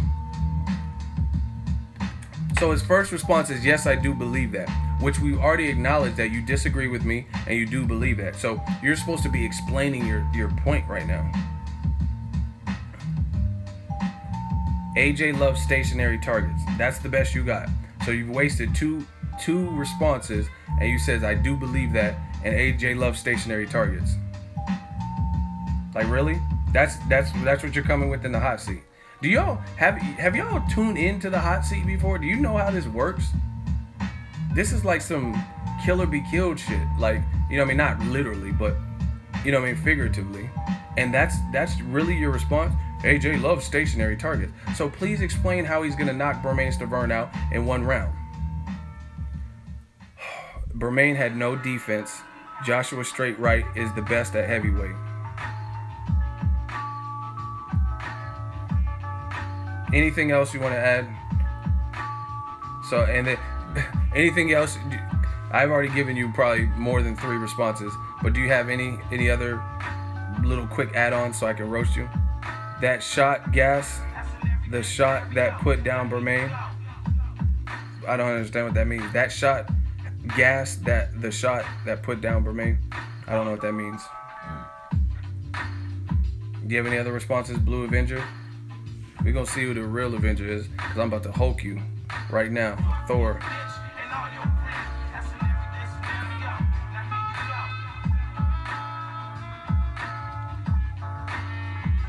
Okay, he's taking too long, and he's definitely had more than 3 responses. So if the public wants me to cook this boy, say when. Say when. See, it don't even matter. If y'all say when, then I'm at him. I'm at him. I'm at your throat. I'm at your neck like bow ties. Say when. Say when. Okay. So he's saying Bermane had no defense and Bermane didn't throw any punches. Well, guess what? Eric Molina had no defense, had just recently been knocked out by Deontay Wilder, even though Stiverne went the distance and didn't get knocked out, and he's the only person that didn't get knocked out by Wilder. So in his mind, he was probably confident, like, oh, I took his best work the first time, and I was sick. You know, I had arthritis or whatever he had, Rhamdo or whatever, dehydration, and I still didn't get knocked out. So in my opinion, despite all the people saying 2-year layoff and this and that, I think Bermane Stiverne was actually confident, right? But he realized what he was up in there against because he had taunted the bull, talked about killing Wilder and things like that. And Wilder was pissed, came out with a very educated, more athletic. Joshua is slower to me. Wilder had a more athletic jab, and you know what I'm saying? And it's hard as fuck. He has an inch advantage over Joshua, versus Joshua would be a little bit closer in height to Bermane Stiverne. But anyway, Eric Molina threw no punches, got knocked out by Wilder, even though Stiverne didn't. And he threw no punches, had no defense, right? And he didn't even get knocked out in the first round. I think he got knocked out in the second. I think he got hurt in the first, but if I'm not mistaken, he got knocked out in the second. You know what I'm saying? So again, how would Joshua, and here's another big centrifugal difference. Stiverne had 12 rounds in with Wilder. Joshua, to my knowledge, has never sparred Stiverne, and they don't know each other. They don't have no experience, you know what I mean, with each other. So to be honest, when you fight someone that you're like, look at Juan Manuel Marquez versus Pacquiao. Every single fight, Marquez is landing rights and stuff like that, and he seems to know things about Pacquiao, and Pacquiao knows things about him. So that's what happens when you share the ring. Ward Kovalev. Ward knew Kovalev's best work, so he made some adjustments in the rematch, and then he ended up KOing him. So Joshua would have to be figuring it out as he goes. So, and see, this is the other thing. Joshua is like more of a boxer puncher. He's not as wild, and he's not as aggressive, right? So to me, I think everyone keeps talking about Stiverne didn't throw any punches. I get it.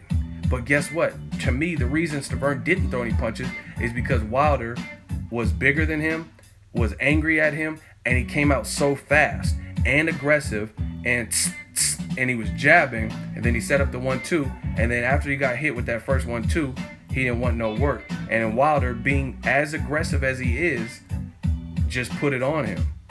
You know what I mean? Just put it on him, and there was nothing, you know what I mean? Stiverne could never recover. And like, we don't, and to me, Joshua currently, his last 2 fights, he's too big. He looks stiffer. You know what I mean? He looks like he's gaining too much.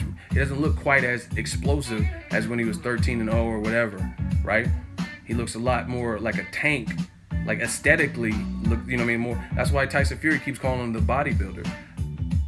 Wilder is athletic and lean, came in low, and had bad intentions on everything.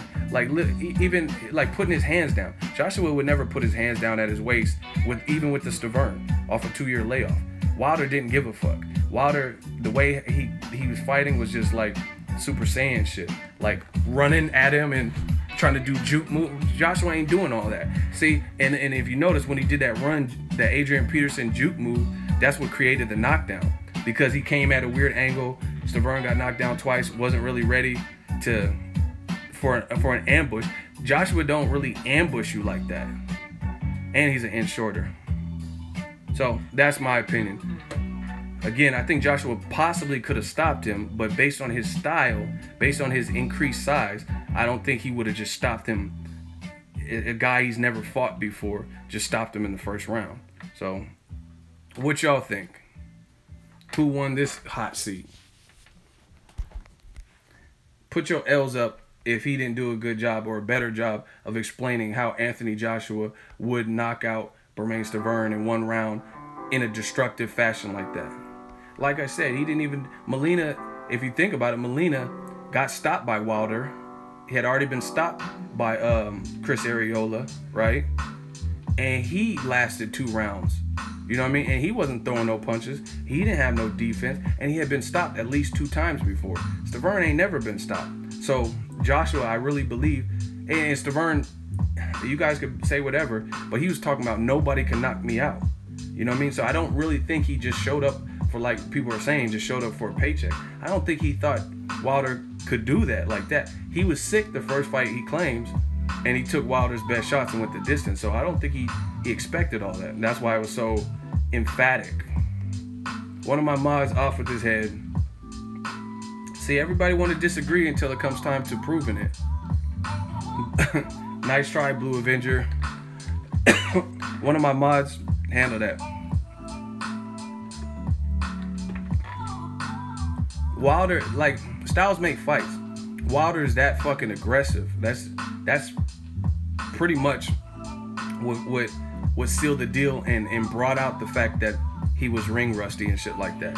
You know what I mean? But Joshua typically is not that aggressive. He's, like I said, I still see Joshua kind of thinking in there. You know what I mean? So that pacing, Bermane could have probably went some rounds with it. I really believe that. Another one bites the dust. Shout out to L Dog New Zealand, $10 super chat, Money Gang. If you were Tyson Fury's manager, who would you place him in against to get ready, and how many fights does he need? They're talking about Shannon Briggs. I think that's a good look. Shannon Briggs is dangerous early, first 4 rounds. I think Shannon Briggs may have some stamina issues, but the other thing is Shannon Briggs ain't, since he's been Brit, you know what I mean, since he was a world champion, he hasn't really recently fought no powerhouse names or anything like that. Plus, he got suspended for the PEDS test.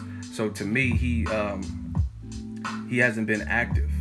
So another guy who is not active, who hasn't really fought a big name, but is a big puncher, I think the Shannon Briggs would be a good comeback fight. Because if you can't deal with, I don't know how old Briggs is, 50? How old is he? Is he 40 something or 50? Whatever. If you can't deal with a 45, 50-year-old Briggs and his power and his, you know what I mean, his speed at his age and stuff like that, then you don't got no work for Wilder or Joshua. So I think it could be a good fight. He's 45, okay. It'll be a good fight. So I would like to see that. After that, fight Andy Ruiz or like a Joseph Parker if he wants to go for a title shot. But don't go straight at Joshua or Wilder. That's stupid. You gain way too much weight. Joshua Lindsay, clearly from the UK, he says you mad. What am I mad at? How am I mad? Mad is like you're crazy. So why am I crazy? That's to Joshua Lindsay. See, we're gonna get to the bottom of this stuff. Why am I mad?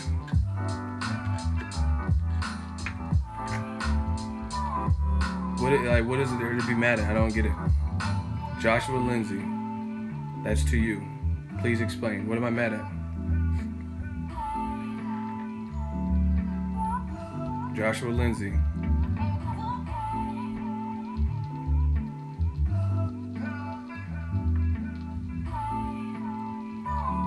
Oh, you're talking to somebody else. Oh, well, I don't know. Y'all gotta start addressing who you are. Like I said, I got an itchy trigger finger. Like, I think y'all talking to me because it's my stream and I'm just reading comments and it's like, you're fucking crazy, you bitch. And I'm like, okay, so I'm a bitch. Why am I a bitch? Like,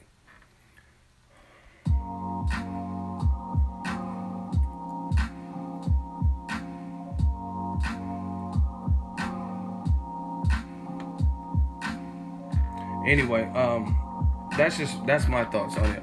But good fights, man. They're all good.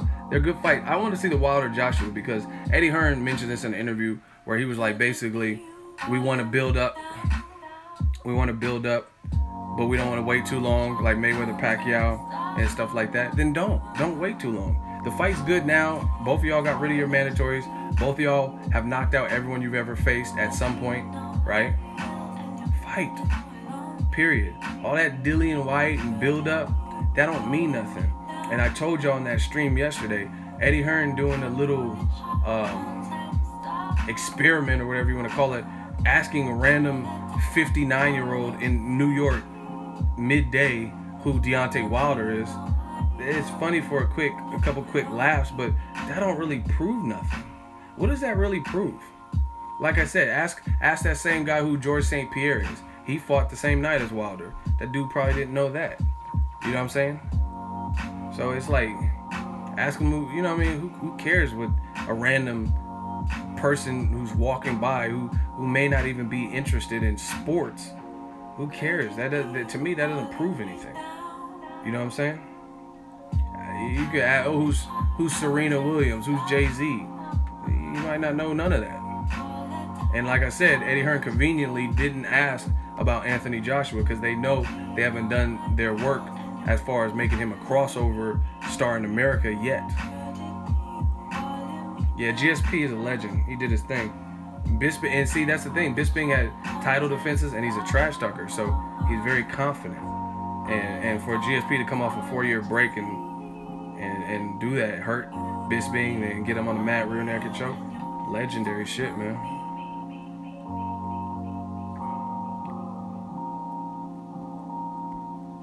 And see that, like, Hearn also said something like, he keeps, it's funny, man. He keeps saying, like, oh, we have to overpay people, and AJ is worth 7 times more and stuff like that. Nobody's trying to hear that type of stuff because at the end of the day or whatever, we understand that different areas and different markets present different issues or outcomes and stuff. You know what I'm saying? Like, I've never been to like New Zealand and Australia or Canada, but I heard the crime rates aren't really that bad over there.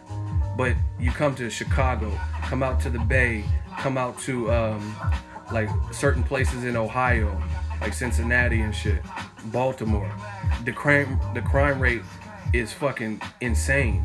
You know what I'm saying? So that's like Canada or New Zealand or one of them places, Arizona, comparing body counts. New Orleans, the boot, yeah, that's what I'm saying. That's like one of them comparing, oh, our crime rate is way lower. Yeah, y'all are way smaller, and it's just overall a different culture. You know what I mean? LA, East LA, you know what I mean? All Compton, all this shit. So it's like, you have to, people want to compare apples and like D battery. Shit's not even comparable. Yeah, of course, the United States of America crime rate, we got different issues. We got a different like presidency and shit like that. Even places like Mexico, it goes down. Do you understand how many fucking kidnappings there are? And like killings and corruption and police. There's a lot that goes down in places like that. Brazil, Mexico, and different places like that. So it's not, you can't, just because they're both places to live, it doesn't across the board correlate. Yes, they've turned Joshua into a big star in a smaller place. England is smaller than the United States of America by a lot. You know what I'm saying? So you can't take, you know what I'm saying? It just doesn't make sense to take something It's like comparing a mansion to an apartment. Totally different. Totally different setups. So I mean, I'm happy that the UK fans are loyal. I'm happy that the UK fans are supporting their fighters and British fighters. And to be honest, I wish Americans did that with American fighters more. You know what I mean? Like they do in the UK. Win, lose, or draw, they'd be like, yeah. Ricky Hatton was getting his ass beat by Floyd. They were still riding with him. So, you know what I mean? It's just a different culture. You know what I mean? They traveling 15 hours to see Ricky Hatton get his ass whooped. You know what I mean? Whereas, like, sometimes people out here in America, they won't travel from Oakland to Las Vegas to watch Andre Ward, maybe. You know what I mean? Some people don't have the means. The cost of living's different out here. You know what I'm saying? So different things are different out here. And then you have other Americans who go to the Kovalev Ward fight and they root for the guy who's the foreigner, and they don't even care about the guy who represented us in the Olympics, things like that. So just different culture. So me personally, I don't like how Eddie Hearn keeps bringing this. Oh, we have to overpay guys and 7 times the value of Deontay Wilder's value, because it's a different thing. I promise you this. Eddie Hearn, if Eddie Hearn ever see this, or anybody, I promise you this. Put Joshua, if Joshua was from Chicago, Detroit, or anywhere else in America, a major city, he wouldn't be doing 70,000. I promise you that. So be fortunate you're from the UK, because even the most accomplished boxer and Floyd, it hasn't been an easy road. A lot of people pay to see Floyd leave. I mean, not leave, lose. You know what I'm saying? So if you put if Joshua was from somewhere else, Florida or some shit, especially since he was selling weed or whatever the fuck he was doing back in the day, people that would be like the domestic violence that they use for Floyd. You feel me? How no matter what Floyd does, oh, he won, he beat Guerrero, but he's still a woman beater. Oh, his record's really 59 or 51-0 if you count his wife, if you count his girlfriend. They would be holding that shit over Joshua's head. Again, luckily, the UK is not like that. The UK, they're loyal. I don't think they deal with the same social issues and racism quite to the magnitude of us. You know what I mean? They're more appreciative. So I don't like that Eddie Hearn keeps trying to compare the two. Oh, if you ask 9 or 10 people out of London who Joshua is, they'll know. You know what I'm saying? And random people in New York, Wilder ain't from no fucking New York. You know what I'm saying? Like, this is the US, we got sets out here. You know what I mean? Let's say you a drug dealer in Chicago. That don't mean you can come out to California and you the man out here. You know what I mean? People might try to rob you and all kinds. You know what I'm saying? It's like, we got sets. We're just different places. You know what I mean? What's successful in one part don't mean you the man somewhere else. You know what I mean? So it's just different. It's totally different. So I don't like the comparison. Compare something equivalent. You know what I mean? Talking about, oh, we gotta overpay people. Yeah, that's because you guys. See, here's another thing. Since we're really talking about it. Here's another thing. The UK does dumb pay-per-views sometimes. In my opinion, I'm not no disrespect, but in my opinion, some of their pay-per-views really aren't even pay-per-view worthy. Like, I look at the lineup and I'm like, this is a pay-per-view over there, but the fans like it. They can make money, so they're gonna keep doing it.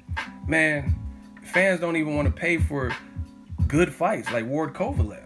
That was a good fight on paper, and you know what I mean, Pacquiao Vargas might have got more views or whatever than the Kovalev Ward. So the loyalty is just crazy, and I salute the UK for that, but it's completely different. It's only £16 for pay-per-view here. That's another thing. The cost of living, the amount you're charging for out here, pay-per-view is $80, $100 maybe. So, again, you can't compare these things. And Leonard Ellerby, I think it was Ellerby, he brought up a good point. Promoters will tell you all this stuff, but, like, he brought up a very good point. He says promoters a lot of times when they're, like, overseas, they got good sales and ticket sales, and 60, 70,000, 20,000. But what they're not talking about is the live gate. How much are you charging for each ticket and stuff like that? That's why, like, if you look, like, here's an example. If you look at, and this is not factual, people. I'm just giving you guys an example. But if you look at Canelo versus Golovkin, which was a big fight, that fight, live gate wise, just entered the top 5 of all boxing events, right? In terms of the live gate gross, right? That only had, let's say, 16,500, 17,000 people, whatever, 18,000, right? But it generated so much money as far as a live gate. Top 3. Oh yeah, I think it's the 3rd one actually. So my point being is this: in Vegas, that live gate was crazy. The amount of money they generated from that, and that was with 18,000 people. But if you put, let's say, Joshua versus when he fought Eric Molina, yeah, they had 20,000 people in the crowd or whatever, but I guarantee you the live gate wasn't nowhere near what the Canelo was. Otherwise, they would say that was on the top 5 list or number 3. You guys get what I'm saying? Does that make any sense to people? Do you want me to run that back and explain it again? You know what I mean? So Leonard Ellaby or whoever said it brought up a very valid point. People aren't talking about the live gate. And that matters, you know what I mean? That's why they say, hey, the fight may even take place in Vegas because there's nothing like Vegas. The amount of money you can make and stuff. But so it's like, you know how they say quality over quantity? That's kind of what it is. You know what I'm saying? Like, or even look at Mayweather-McGregor. Mayweather-McGregor also set records for like box office live gate shit. So Joshua versus Takam had 70,000 people, right? They had 70,000 people in Wales to see that fight. But I guarantee you the live gate for Mayweather versus McGregor produced more money. Totally. And again, these aren't facts, but I'm just going off of, well, some of it's facts, but I don't have the numbers in front of me. That's basically what I'm saying. I don't have the exact numbers to show you this and that, but I'm pretty sure Mayweather-McGregor, the amount that event gross would be more than Joshua versus, because put it this way, how much did Joshua get for Takam? Probably like 20 million, 30 million, maybe 30 million, 20 million, 15 million, somewhere in there.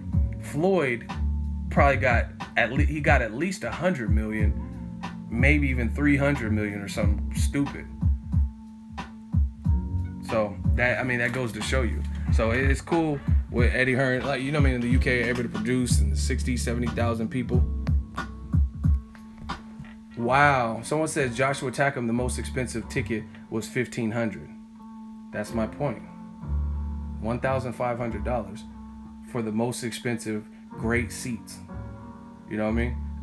You go to Mayweather-Pacquiao, Mayweather-McGregor, and you try to get ringside. Some of them ringside tickets were like 100,000 or like 250,000 or something stupid. Mayweather, like I said, that's why he's able to fight Pacquiao and make 400 million and all this crazy stuff. So you can't pull the wool over people's eyes. Now, in the grand scheme of it, Joshua, his checks are more than Wilder's checks. We know that. That's why Joshua's the A side. So no matter how you slice it, Joshua's making more money. But you also got to look at the other stuff, live gate. And the thing is,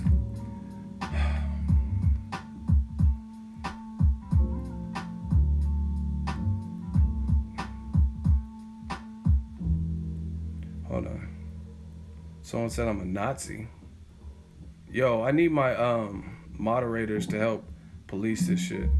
People calling me Nazis or some shit.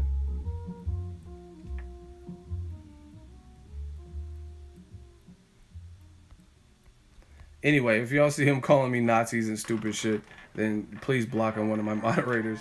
I don't know what he's talking about. He's saying I'm Hitler or some shit. But we're not gonna stop the stream and break the concentration for stupid shit. But here's an example. And I firmly believe this, and if you don't agree with me, put it to the test. Conor McGregor, Floyd Mayweather are global stars at this point. Global. I'm not talking about just subscriber counts on social media. I'm talking about what they gross, for example. And if anybody wants to argue this, let's go. Let's hot seat style this.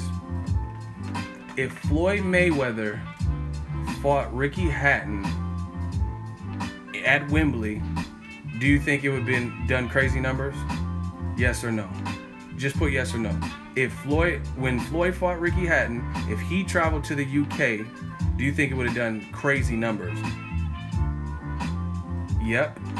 That's what someone said. Yes. Yes. Exactly. So we all agree there. If Joshua comes to the biggest venues in America, it's not going to be the same as if Floyd fought in the UK versus maybe even Amir Khan at a point in time. You know what I mean? Kell Brook. If Floyd if he fought any of them dudes, Ricky Hatton, Amir Khan, Kell Brook, at a certain time before they got knocked out or something, right? Those would do crazy numbers even in the UK. So that's crossover global star power. Because I even watched when Floyd did a press conference for I think it was the Juan Manuel Marquez fight. They did a press tour and they actually stopped in London, and they did one obviously for the UK for Hatton, and the turnout was crazy. Whether they're rooting for or against Floyd, the turnout was crazy. When Floyd was doing them little seminars, and I remember he did an interview, and he was just like, there's a crazy turnout because Floyd was in the UK. But like, again, this is no disrespect. If Joshua came out to AT&T Stadium, it's not gonna sell 100,000 tickets, because Pacquiao didn't even sell 100,000 tickets, and he was a huge star, and this was before streaming. You know what I'm saying? And he had been making a name for himself in America for years. You know what I mean? And beating great people that American boxing public knew, the Marco Antonio Barreras and Eric Morales. And when he fought Josh Clottey and Margarito, they didn't even sell 100,000. So if Joshua came, he's not a household name. So, you know what I mean? You could play semantics with what Eddie Hearn is doing, because everyone he's talking to random people in New York, but Joshua's star power is not going to be the same if you just put him somewhere. Even Golovkin has probably a bigger U.S. presence because he's been fighting and getting a push from HBO, ESPN, and he's been fighting here since the Proska fight. Joshua ain't had one fight here, so how can he be selling out these global, you know what I mean, type numbers? I don't think he would. I really don't. I've done very little to make him a crossover like Conor McGregor. When I look at Conor McGregor versus Chad Mendes, a late replacement, the weigh-in was so fucking crazy. And he's from Ireland, you know what I'm saying? And the weigh-in was crazy, but that's because he migrated to Vegas, and he got familiar with the American public. You know what I mean? Joshua hasn't done that yet. That's why they keep saying, oh, post-fight, he said, oh, we should fight and keep fighting in the UK. And Joshua's even done interviews in the past where he's like, I'm not really in a rush. I don't have to fight in America. Yeah, because they're like, oh, if it ain't broke, don't fix it. And they know they haven't planted the seeds in America for him to be a star yet out here.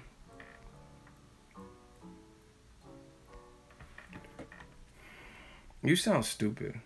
Those were Irish fans that traveled, not Americans. So if it's a sea of 1 million people, how do you know that they were all Irish fans from Ireland that traveled?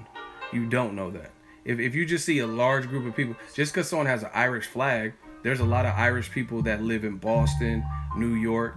They're Americans still. So what do you mean? How do you know they all traveled from Ireland? Like, no doubt, I'm sure some people did come from Ireland. But I was at Mayweather McGregor, and not all of them had Irish accents. People who had Conor shirts and 49-1 shirts and Irish flags, some of them had American accents. I hate when y'all do that. Make up these false ass facts with no backing. Talking about, oh yeah, those are all Irish people. You weren't even there. I was there.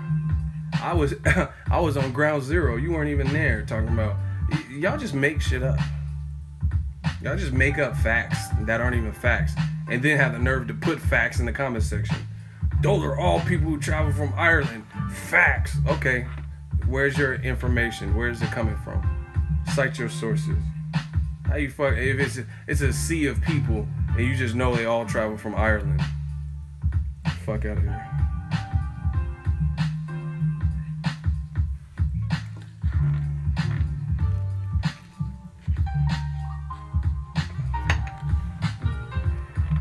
Hey, so Danny Jacobs versus Luis Cuba Arias, that was kind of heated, that press conference or whatever, face-off. I'm definitely looking forward to that fight. Good little fight for HBO.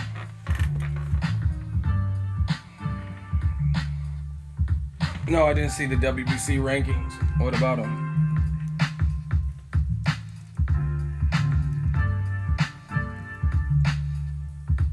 Nice stream. Thank you.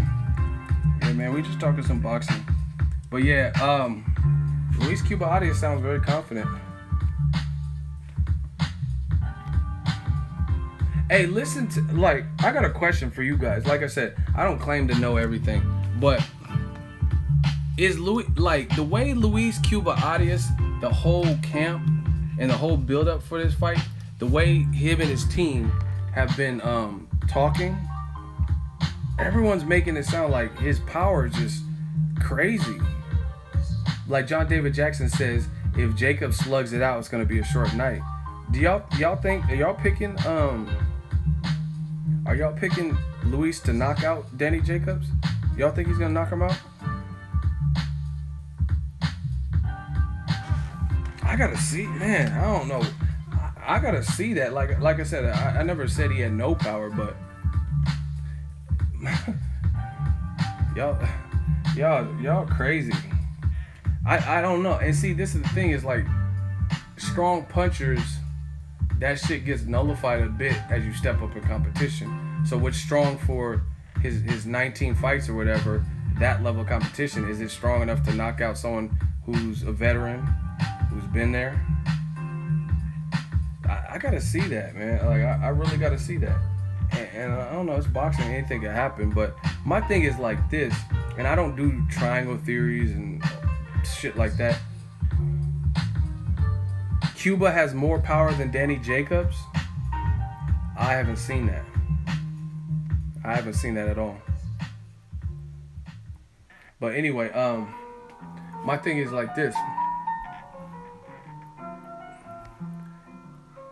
If Triple G, who has a similar height and more amateurs and also has a lot of power and just a mugging, uncomfortable pressure, he didn't knock Jacobs out, what's Cuba gonna do? What, like, how is his boxing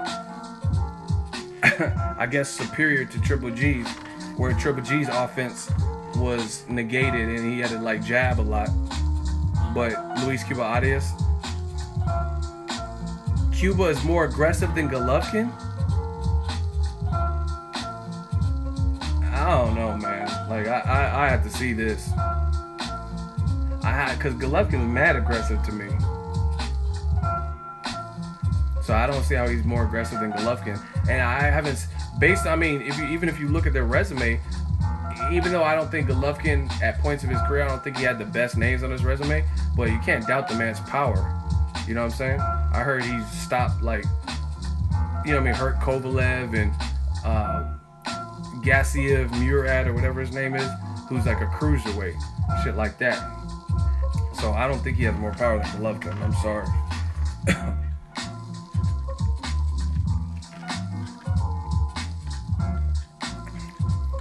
Does Cuba throw more punches than Golovkin to y'all?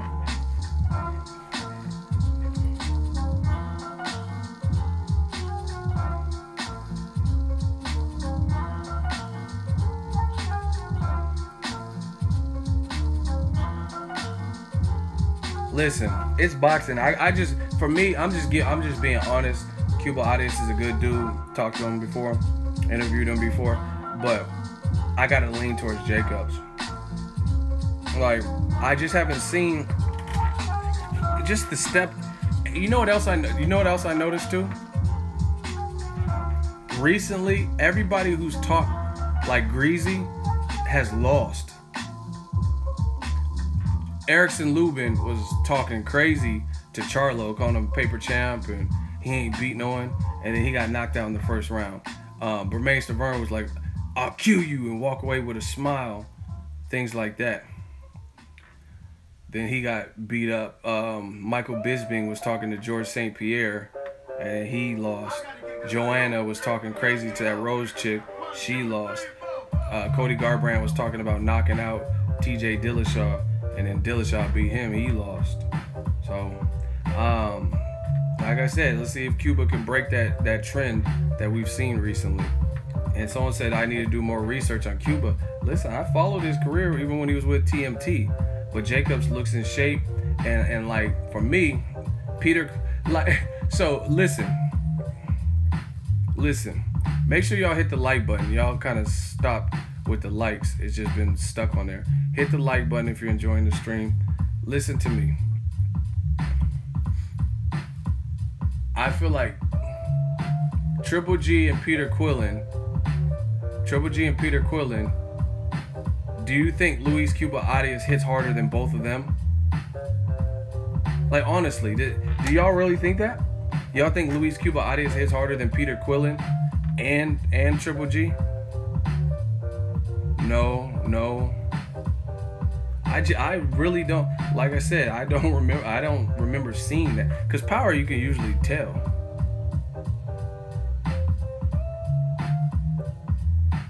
See, everyone's putting no. So at least I'm not alone. Because Peter Quillin got knocked out in one round, and he can crack. That's my dude. But he got cracks. You know what I mean? Especially at that time.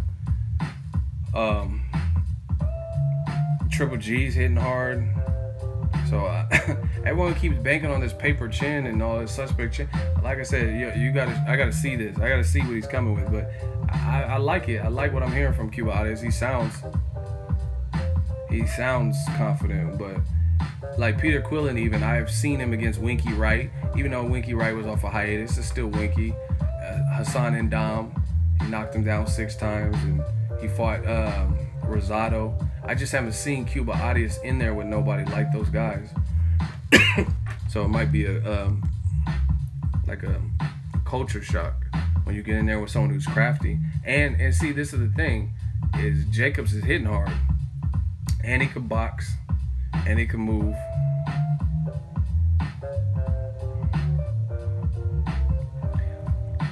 Cuba's a good body puncher, but Jacobs is good with his legs too. And Cuba Arias is talking about don't run. Listen, me personally, I don't like when fighters say that. Canelo ran and Jacobs don't run. I'm not with that, because at the end of the game is capture the W, and you got to use the tools you have to try to get it done. You know what I mean?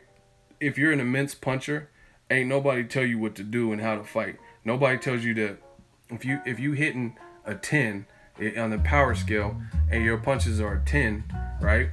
No one says, oh, don't hit me full strength. Hit me only 6. You know what I'm saying? So you're not going to tell a boxer or boxer puncher what the fuck to do. You know what I mean? Like, don't run. Like, and see, to me, this is my opinion. When people say that, not really post-fight because the fight's over, but when people say that before the fight, then if I was them, if I was the opponent, now I'm going to do what you told me not to do, just because you've already kind of given up your hand to me and let me know that's not what you want. You guys get what I'm saying? Like, if someone's saying don't run, I'm going to make sure I run, because now it sounds like you don't want to have to chase me. You don't want to have to work for it or whatever. So to me, that's like, as far as a strategy, you're basically revealing what you don't want to have to go through to deal with. If I told, you know what I mean? Robert Guerrero, see, like, watch Robert Guerrero when he was with Floyd Mayweather in that Showtime promo, and he was like, don't run, and he was like, I'm gonna give it to you how you want. How you want it. Floyd was talking crazy to Guerrero. You easy work. You some easy. This ain't Berto. I'm gonna give it to you how you want. Yeah, but when the fight came, Floyd fights how he fights. So if he wanted to use lateral movement and Guerrero had no work and couldn't touch him, that's what it is. If he wanted to fight spots of the fight where he's standing toe to toe, then he's gonna do that. Like that's boxing. Nobody's gonna. All that stuff Floyd said is like, oh, I'm gonna give it to you how you want. He's not gonna give it to you how he wants. He's gonna give it to you how he wants. You guys get what I'm saying? So to me, I don't really like when fighters do that. Like you kind of, damn, you're really repping for Luis Cuba. Are you Luis Cuba Arias? Because you keep saying Cuba's body shots, Cuba's power, his better jab. Like, damn, you making me want to see this shit instantly. Like, you sound like you are Luis Cuba Arias the way you repping. But like I said, props to the winner, whoever wins. I just got to see that because, like, Golovkin couldn't figure out a way to stop Triple G. Quillen definitely couldn't. So I got to see how Luis steps up in competition and gets this done. I know you sparred the man, but damn, you making it sound like he the fucking, I don't know, Terminator or something. His body shots, his jab, he's doing this, his field coordination. Like, damn, I'm like, fuck, I guess I gotta watch it. I was gonna watch it anyway, but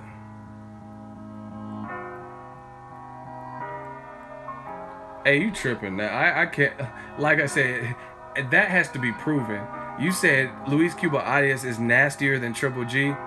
Man, there has to be a limit. You're not saying one bad thing about Luis Cuba Arias, no flaws.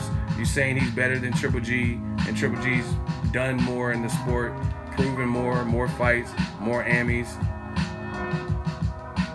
Nah, he said, you saying he knows firsthand. First of all, I don't know that because I don't know who he is. He's saying he sparred him. I don't know that. I don't even know what his name is. Second of all, you said he's nastier than Triple G. I have never, like, in any fight that I watched of his, I never seen him nastier than Triple G and way more authoritative and hitting harder. So like I said, we're gonna find out on Saturday. You work for HBO or you're Luis Cuba Arias or something because you're really selling this fight. You're doing a great job of selling it. Talking about his jab, his chin, his eyes. He just had a baby. Like, damn. We're gonna find out though. I liked it. Like I said, I like the press conference. I like the face off or whatever. That doesn't make sense. Someone said it's Eddie Hearn.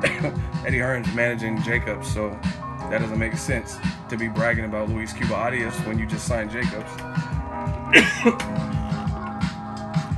But we're gonna see.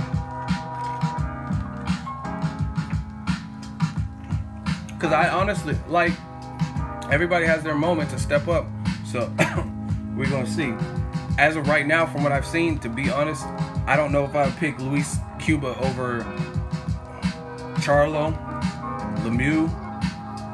Definitely not over Triple G, Canelo. But we're gonna find out. See, and if I eat my words, I eat my words. I'm a man. I'm just telling you from what I've seen. From what I've seen, I haven't seen all of what you've said. But this is his moment.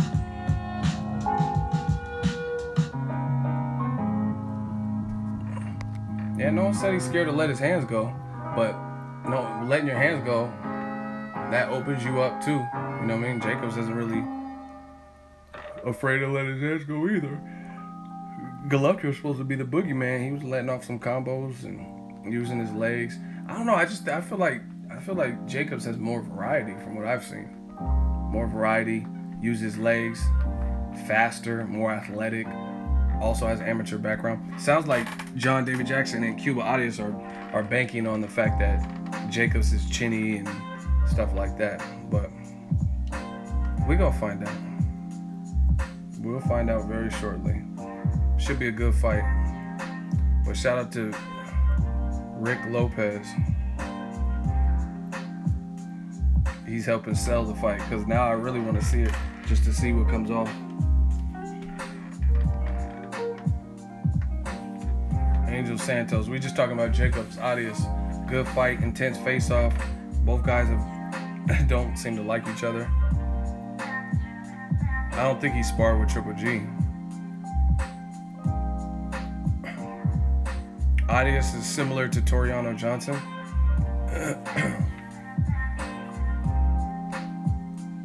I'm probably gonna watch. I'm about to go watch some Luis Cuba Arias on YouTube.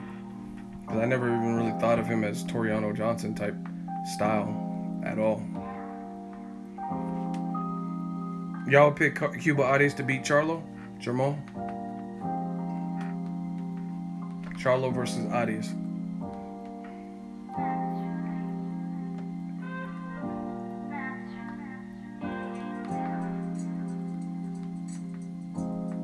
Someone said nope, no. Hell no. Cuba beats Charlo?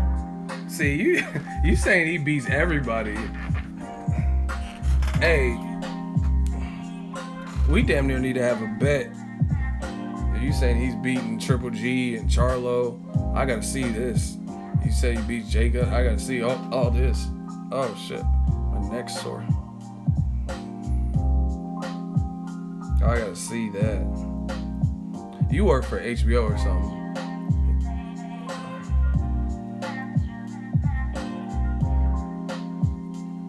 You bet $40 on what?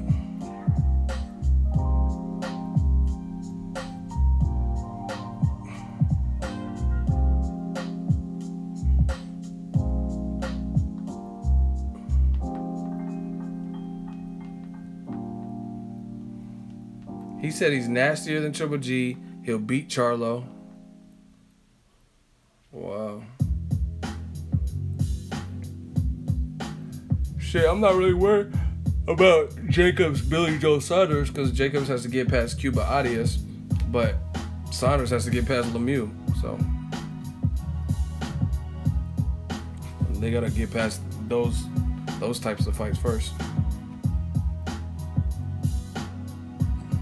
Let's do a quick roll call. I'm about to get out of here. I went on long enough.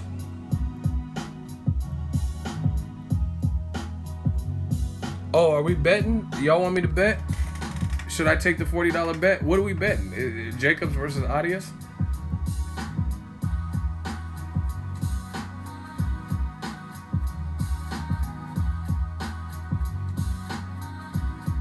Should I bet him? Oh wow, you're going for Cuba KO? That's what I'm betting. So if Jacobs doesn't get knocked out, you're gonna pay me $40?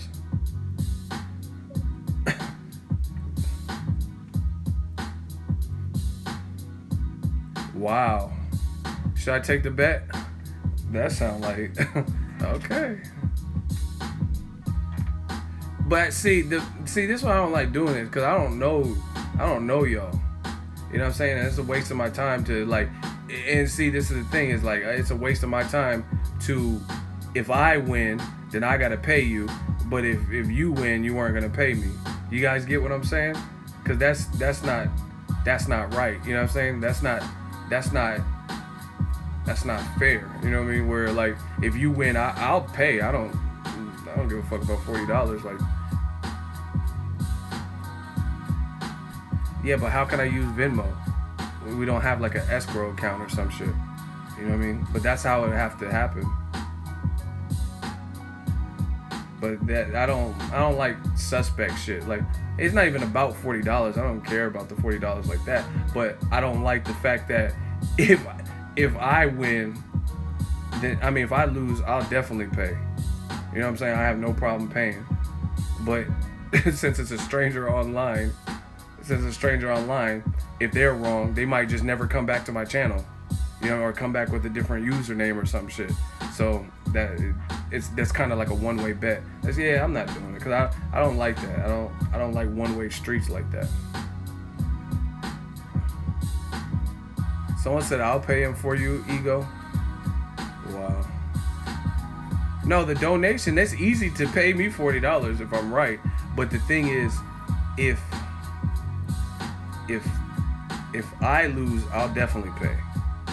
If I win, there's no guarantee, there's no contract, there's no anything that ensures that I get my money. So why would I partake in a bet where it's really one-sided? Yeah, that could be a sucker bet. Exactly. That's what I'm saying. So listen, I have no problem. Like, I think Jacobs is gonna win. So I have no problem. Taking the bet. That's not an issue at all. But the thing is, it don't make no sense if I'm the only one betting and I'm the only one that was really willing in the beginning to come out of pocket. You guys get what I'm saying?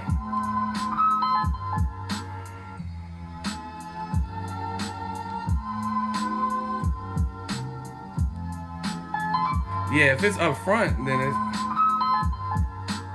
that's a wrap, because I'll just basically give you a refund if you're not. I won't spend it. I mean, I got money in my super chat shit or Venmo.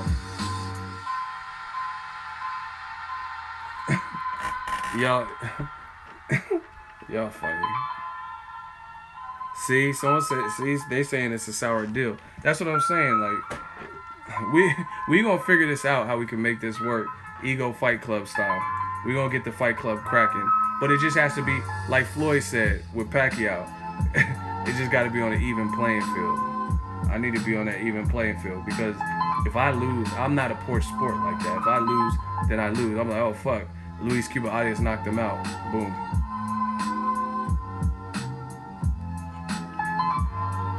Well, if you super chat before Saturday, then I'll just hold it in there. He betting that Cuba's gonna knock him out.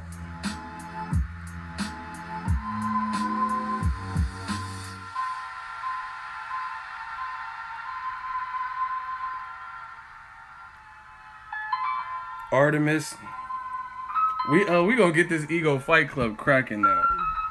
This is fun. I don't even know if this is if this is legal, so we might have to disguise it. I don't know. I gotta figure out the parameters, because they'd be like, "Oh, Ego robbed me."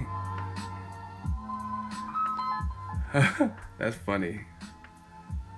I'm gonna look into this to see how we can do it, because, yeah, I mean, I can't have my account affected because of someone like, oh, I was extorted or something crazy. That's funny. I don't want to be responsible for y'all making bets in the comment section and shit. We gonna figure out a way to get this cracking. Ego Fight Club, Ego Dirtnum. Let's do a quick roll call. Yeah, just for the record, I'm picking Jacob.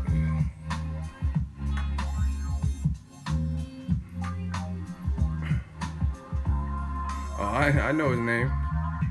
His name is, I don't even like saying it, Big Slick Rick Lopez. See, that I don't know if I could trust a person with that as their name. Look at his name. It's Big Slick Rick Lopez. So I don't know if I could trust someone with dick in their name. You might try to dick me over, pause. You know what I mean? But Ego Fight Club, man, we about to get it cracking. Now that name's kind of suspect. You should change that after you lose to me. But y'all know what it is. You know who said what. So regardless of the money part, you guys know who said what and who picked what. So we'll at least be able to see who was right. Anyway, let's do a roll call. I'm about to get out of here. Ego Fight Club. Everybody tune in this weekend. HBO, tune in. Jacobs versus Arias. Yeah. Queens, New York. Houston. Know what? Someone just said no. Oh man, I'm sick of sitting here in hot Houston. I got some stuff to do too. Memphis, Maryland. Where y'all at? Where y'all from? Where's my Gracie? There's Gracie Poo. LA 213 Gracie Poo. Florida. I see y'all. Lumpark, Garfield Park, Boxing, Chi-Town. Alright, I'm about to get out of here. I'm getting delirious. Peace out. Jacobs Arias. Peace out.